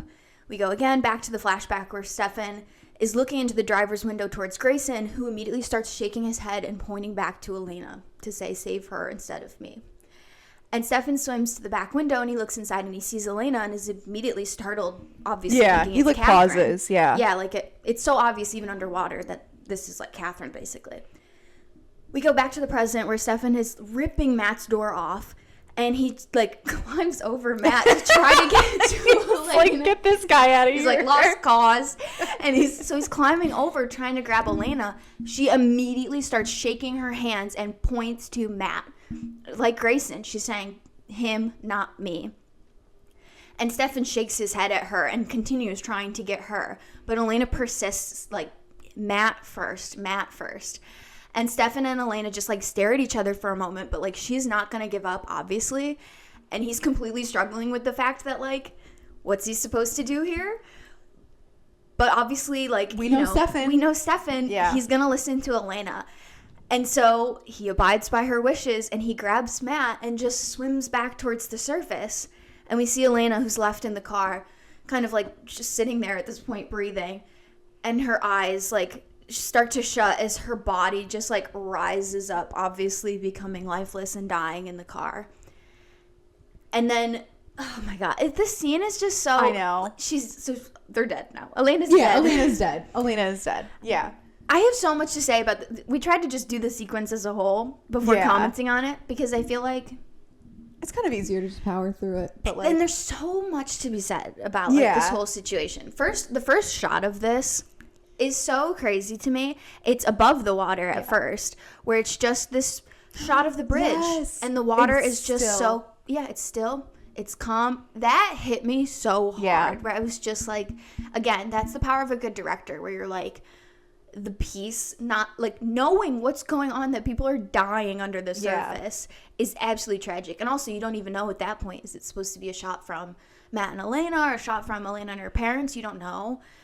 And the cinematography overall of this whole sequence is so beautiful to me. The blue, like with the cars under the water. Like I use those shots all the time when we do like edits and things of just like some of the best shots from Vampire Diaries. I think it's so memorable. And of course, when I think about it, the most memorable moment of this, it's Elena whispering "I love you" to her dad. Oh my God. That scene is so, it breaks my heart. It kills me. And that was improv from Nina. I was going to say, I remember like, you know, around like shortly after this episode came out, or maybe like, you know, within the year or whatever, forever ago, I remember hearing that it was like improv by her. Yeah, she was like, give me one more take, send me down there. She didn't tell anyone else what she was going to do, and she did it, and they were like, that's the shot. That's it, yeah.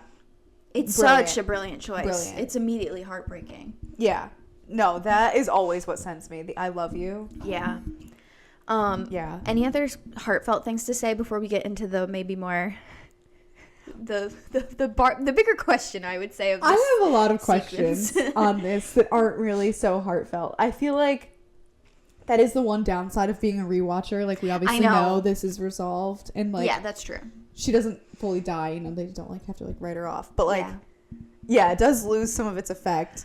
And now I see some issues I have with it, I guess. So that aren't Stefan. The heartfelt. Yeah, with Stefan. I have so many issues with why did they decide to do this way for Stefan? It doesn't make sense. It doesn't. He's a vampire. He can't just grab her and Matt under both arms. I know. He couldn't. He'd already ripped the door open. He couldn't rip her seatbelt off and let her kind of start to swim up with them. That was the thing that I really had the biggest problem with. It's like, it almost feels like, you know, you like never really anticipate that these shows are going to be like bingeable and you're going to be able to watch them 100 times. Yeah. It almost feels like an artifact of like this being in that era. But yeah, it was like when you watch this like, you know, a third, fourth, fifth, 100th time like we have, it's like, why isn't she also just like swimming out? Like, yeah, she should have. They should have at least had her like struggle with her seatbelt or something. Yeah, rather than just be like, I'm just gonna sit here and wait for you, Stefan. Like, it makes no sense. No, I don't know. Even with Grayson, I was like, he could have ripped both doors. I feel like, which Grayson will give of the front and the back of the car being different. It's a little bit different. Miranda's already looks dead by the time they're down there. So, and prioritizing your child's life is so different. That's true. It's very, very different. And I will excuse that one more. But yeah, this one is hard to forgive. And it's one of those things where it's like, just think of one more obstacle. Just come up with one more reason why he couldn't give her. It would have saved Paul so much grief in interviews. The amount of interviews I've seen over the years for poor Paul is like, I don't know. It doesn't make sense, actually. Because, like, he's a vampire. You would think that he could get her too. But he can't. It's one of those things where it's just like, you accept it sort of for the moment it is because it's so emotionally moving. Yes, and it does make sense as the larger thing of Stefan the point is Stefan will always allow Elena to make her own decisions. That's supposed to be the point of the sequence. And it comes across.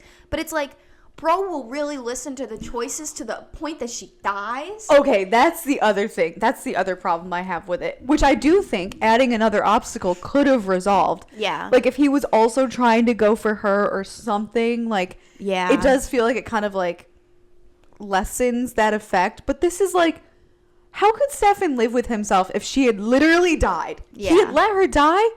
Yeah. Forget the fact that like he's in love with her, she's in love with him, like think about what that would do to Damon. Like, I feel like Stefan, this almost feels like it contradicts itself because Stefan is not that, like, selfish. That he would just be like, I'm going to let her do what she wants, even if it means depriving Jeremy of a sister.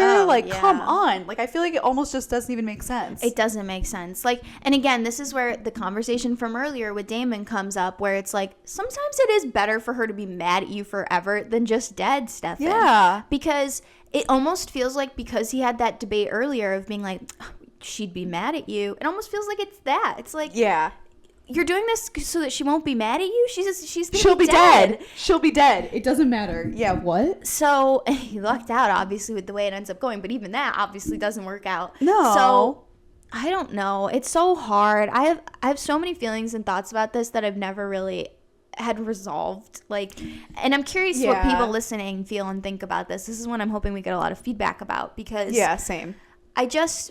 It's really hard to like rewatch. I know. I know. I do feel kind of like when I rewatch this, even though I love every aspect of this episode in a lot of ways. Yeah. I do feel like I kind of have to just like shut the brain off a little bit. Yes, and you do. Yeah. Just vibe. And I will say it's easier as a Delana fan. I'm like, okay, Stefan messed True. up. But I'm like, really curious what Delana fans think about it. That they're like, okay with the fact that he is listening to her to the point that she dies. True. Like, I think if I were a Delana fan, this would have ruined it for me.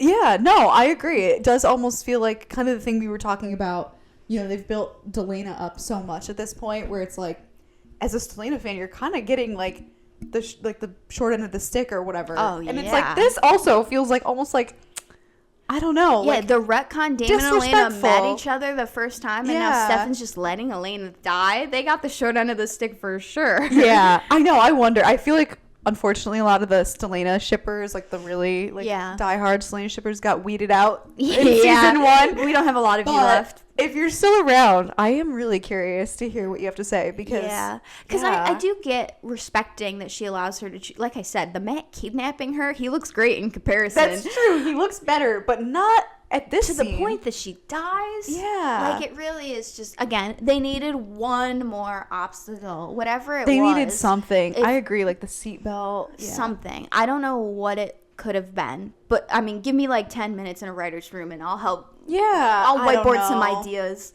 I don't know. At least, and even if it's not a really valid or good reason, like I said, it could have just been her struggling with her seatbelt, you know, like anything to indicate that something else was kind of a factor there. Yeah. I don't know. It's unfortunate. Yeah. I don't know. I do love all of this, but that is the one thing, especially this time watching when we're like intentionally like trying to have like a little bit more of like a critical eye. I'm like, ooh.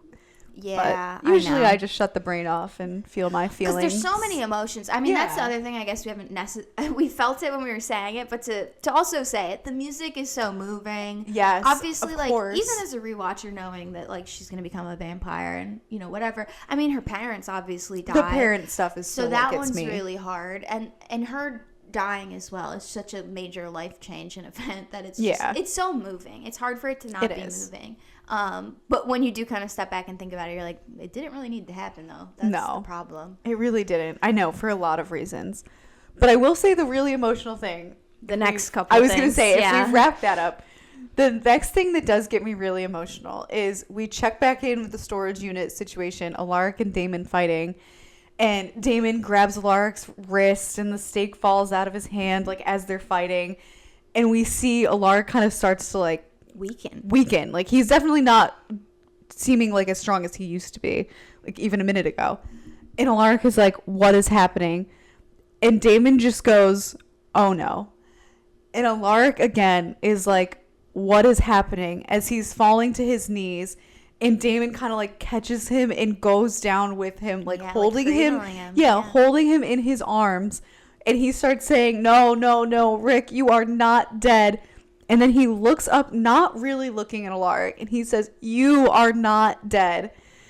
And Alaric starts to desiccate and dies. And Damon is shaking Alaric's body and tears are in his eyes.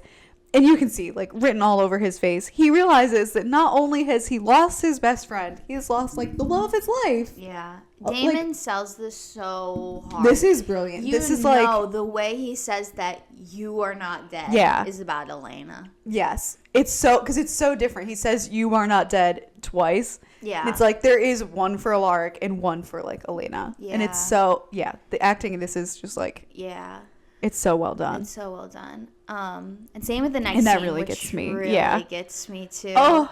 At the Gilbert house, Jeremy's walking down the stairs. This was the one that got me on this rewatch. I didn't cry the first rewatch of this week because I was so in like notes thinking about Rippah Diaries mode. And I forgot about this scene and it really blindsided me. I know, I did forget about this too. Jeremy is walking down the stairs at the Gilbert house. And he's leaving a voice message for Matt, like saying, like, where are you guys? You should have been back by now. When he stops suddenly because he spots Alaric standing in the hallway, like completely in the darkness. And Jeremy puts down his phone and Alaric just says, Jeremy.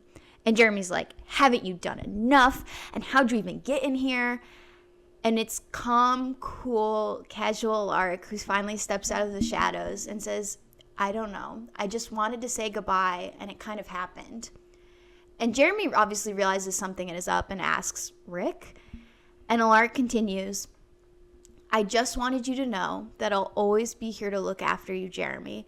That you'll never be alone, okay? I promise. And Jeremy just says, I don't understand. And after a moment of silence of them looking at each other, Jeremy realizes what must have happened. And he says, oh my God, you're a ghost. But if you're dead, that means Elena.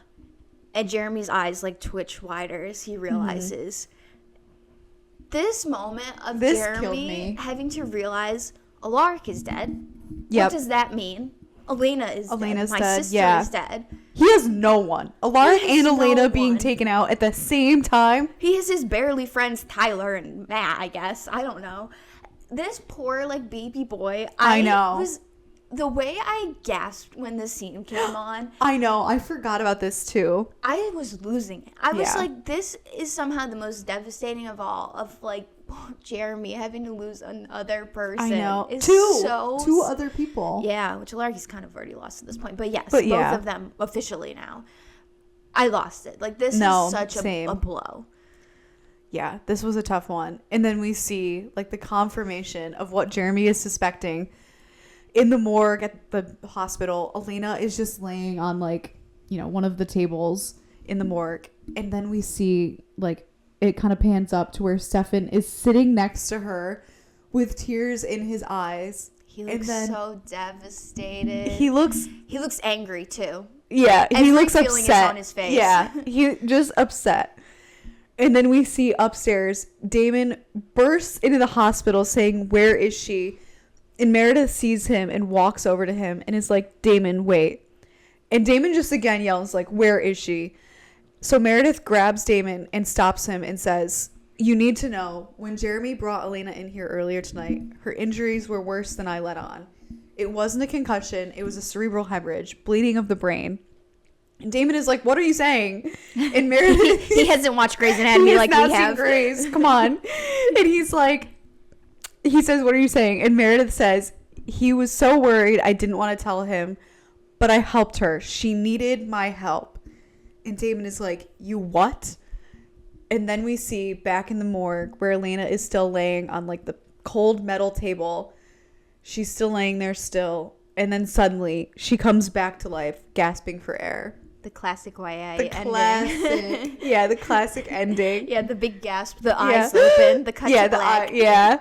Yep. Oh my god, this episode is insane. This episode goes so hard. It goes so hard. Producer Shay and I, when we rewatched it again, she hadn't seen it in a while. She was sobbing, which I was like, I remember when I used to. Now I've seen it 100+ times. Yeah. I'm so desensitized to it. But this is a tissue episode. It is. It is. This is such a full-on hard watch. Absolutely, like it's hard enough to watch Elena die, but then to have to watch everyone else reacting to her dying, and then also having to watch her parents dying. Like producer Shay, we were talking about this, and she goes, "That was too over the edge. I mean, if it was just Matt." That's sick. That's but so true. sick, but true. But true. Like it's just too much. It's like No, every single little thing. No, I remember like when I first watched this. Oh my god. Which I think I've said this before. I think this was the first season I watched live, which I feel like that really always just like heightens the impact. Yeah.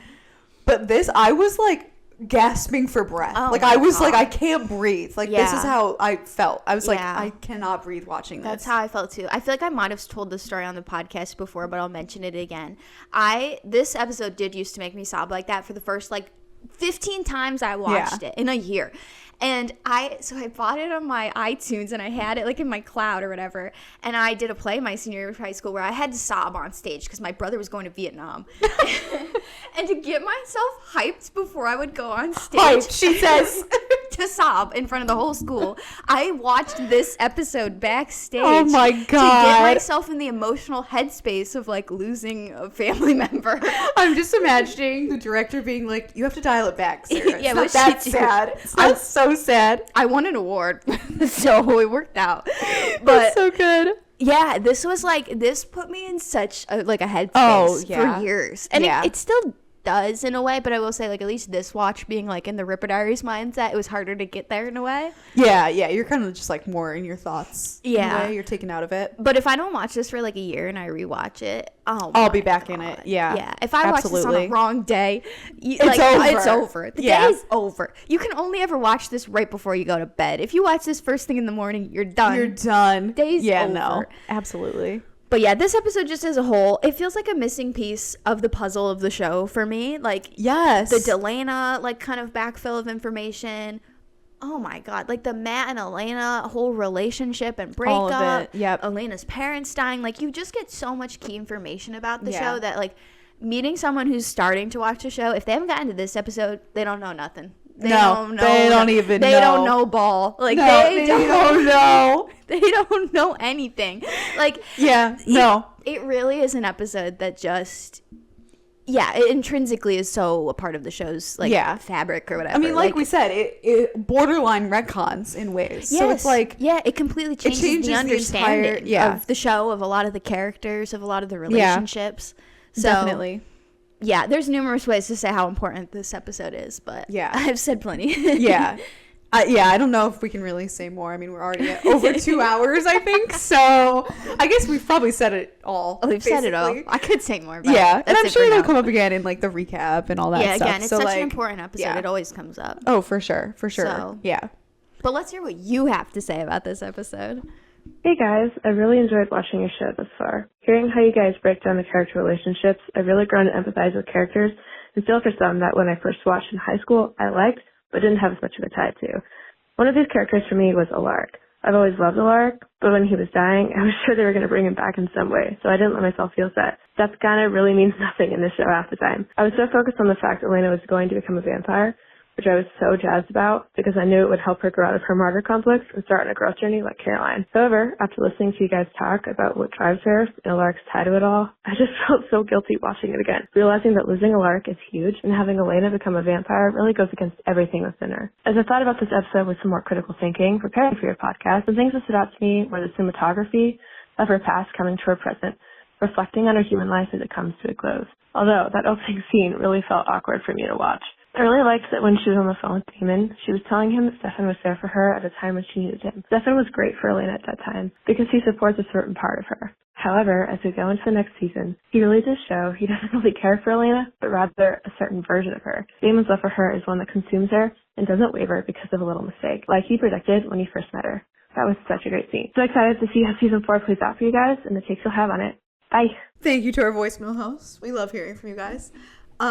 This week, to wrap up this episode, we have first in our in memoriam category, we have, which I wasn't sure if this one counted. I know there's some bonuses here. Yeah, there's some iffy ones. Does Evil-laric staking Klaus count as a death? Because he doesn't. I know. His body kind of dies. His body dies, but then I also wonder, like, how do they get his body back? It's as close as we're ever going to get to Klaus being caught in this category. That's so I true. say we catch it. Put him in there. He's caught. Put him in there. That's true. He's dead. That's so true. Okay, so Klaus, killed by Alaric. And then we have, of course, Elena drowned, but killed by Rebekah, Yeah, I guess. it's So I feel like Rebekah's that fault. counts. And obviously, we leave her off in transition. And then by extension, Alaric also dies, killed by Rebekah, if we're counting that as by Rebekah. Because he was linked to Elena. Mm-hmm. And then there's some, like, ambiguous ones with the parents. I was going to say, I personally feel like we should count Miranda and Grayson, even though it's like a retroactive flashback situation. We've done that in the past. I think we counted Catherine's parents in the flashbacks, where it's like, even if you know somebody died, I think That's experiencing it is a whole different ballgame. True. Yeah, I'm down for Miranda The and Grayson. emotional And I guess, turmoil of Miranda and Grayson dying was this episode for me, so I say for it counts. sure. That's true. It did hit in this episode. And that was just, drown, freak accident, not caused by anyone. Yeah.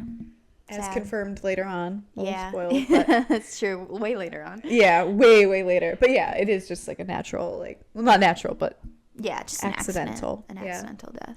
Yeah. and I think that would be it. Pretty big death roundup, though. Yeah, 5. Also, 5 major characters. 5 major characters. Yeah. I mean, So- Miranda and Grayson were always said they've been hunting the narrative since day But one. yeah, they've been But haunting the still. narrative. Yeah, exactly. So Pretty big one. yeah.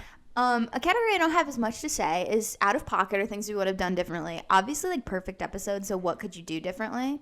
Yeah, I have nothing. I didn't think of anything. My first immediate thought was it was out of pocket for the writers to do this to us. Okay, true. That was my immediate Obviously. thought. I was like, Obviously. how could they? How could they do this to me? Yeah. Especially when I watched this when I was like 16 or whatever. Yeah. Oh my god, I didn't think I'd ever come back. That's the one out of pocket. I'm like, they didn't have to go that No. hard. It wasn't fair. Yeah. No, that's a good So, one. To the writers, they I win. think so. Yeah. Good, because I got a lot to say in the next category. Yeah, I actually didn't. I just picked one because it was just so obvious to me. Well, I know where you're going because it's also on my list, but I have about like 10 others. So Okay, we'll just okay. Go Throw go some off. out there. Throw some out we there. haven't said it was best quote also. Oh, yeah.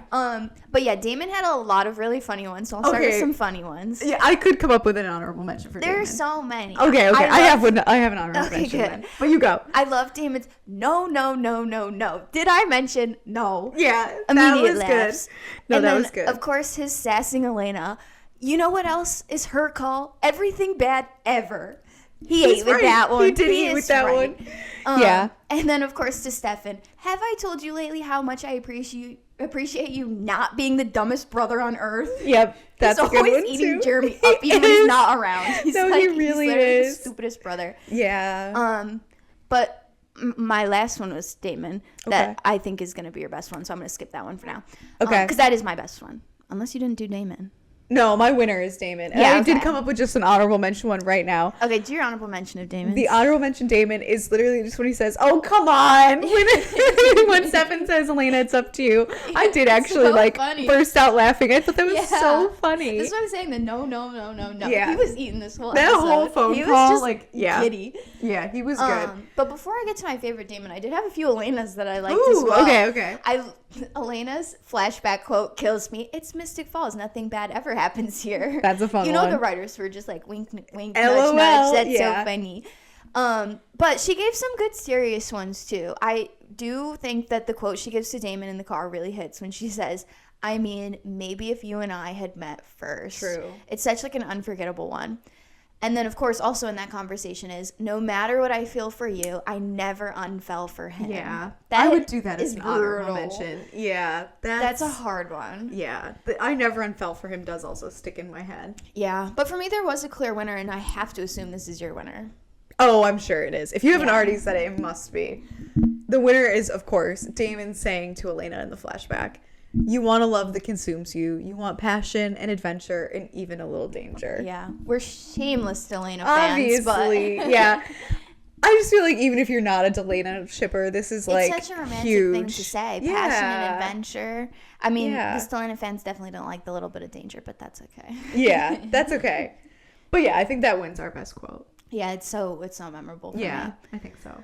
So, our last category is best song of the episode. I Yeah. have one honorable mention and a winner. Okay, I have 2 honorable mentions and a winner. Oh, interesting. You go ahead then. Okay. Well, my honorable mention, this is like, it's not going to make it onto the playlist or anything, but the score that starts playing when Damon compels Elena to forget that they met Oh, interesting. into the scene where he fights Alaric, I was like, it's brilliant. I love it. I thought Yeah. it was just really well The score executed all and fitting. season has been really fantastic. The score and has hit, and I felt like it needed its rose. yeah, So. especially these like back half episodes I've really Yeah. liked. I've called it out multiple times. I Yeah. love Alaric's score. His Dark Yeah, Alaric score. I do love Dark is so Alaric. good. Yeah. So, yeah, always love that. Yeah. And then I assume this honorable mention of the winner are the same. I have to think I would so. think so. I'll do my honorable mention then. It was So What by Pink. Oh, yeah. Elena's alarm song. Yeah, Elena's alarm clock song. I just felt like it was so well done. It was basically like a period piece. I was Yeah. like, okay. It really I was like, was. actually, yeah, I get it. It's like- so funny. It's so real for the time. It's so funny. It reminds me of in season 1 when they play like the 303 song. Yeah. That vibe. It is. No, it is. It's a really, it's it shows great. a different Elena. Yeah, it really does. Yeah. So I yeah, thought that it's was the honorable fun. mention. Yeah. But now the winner, I'm realizing this backfired for me because they don't know how to pronounce the name of this song. Okay, I did write. First of all, I listened to the pronunciation like 100 times. Oh this my week. god, I couldn't find a video. I watched hours of videos trying to find the name. I I got no Icelandic search results. I don't know. I couldn't do it. don't even know if this is accurate. I just found like a janky. Also, I don't feel like I have like someone who Yeah, does the tone. linguistics. Yeah. Like, you know how your like mouth forms different letters differently. Yeah. I don't feel like I have that. But anyway, we already know what it is because we basically had all this build up.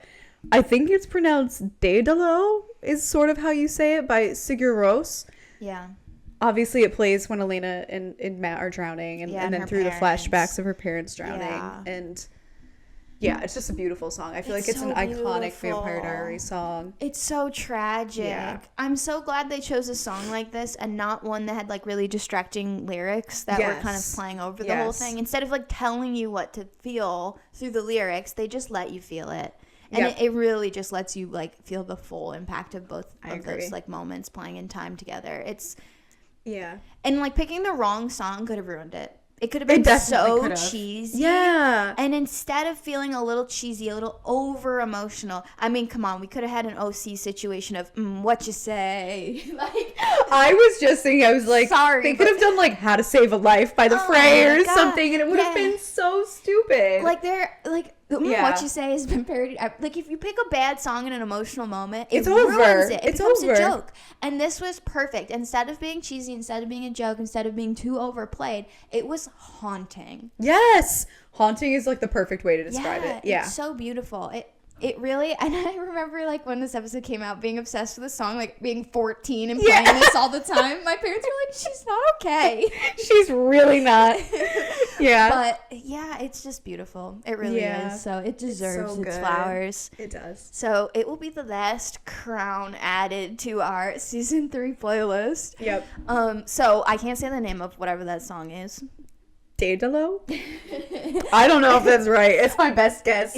We'll be adding that to our winner of all of the songs of every episode so far, all of season 1, all of season 2, and all of season 3's best songs are all in a playlist together, linked in our various bios and descriptions. We also have a playlist specifically for season 3 with every honorable mention, every winner, now full with everything from season 3. It's such a good playlist. I love listening to it. So definitely check those out, linked in our various bios and descriptions.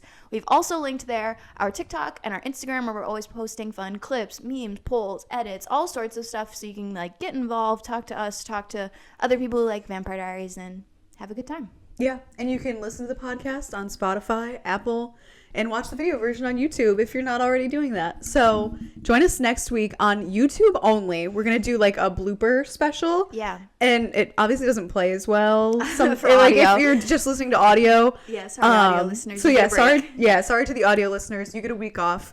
But you can also go over to YouTube and watch there. So yeah, join us next week for a little blooper reel, and then after that we'll do some specials like we usually do. But, yeah, including the season 3 recap with all of like our overview of the season. So and stay tuned. Yeah, Thanks for watching and or listening to this one. This has been the season 3 finale. that's crazy. I can't believe it's over. We finished season 3. So Yeah.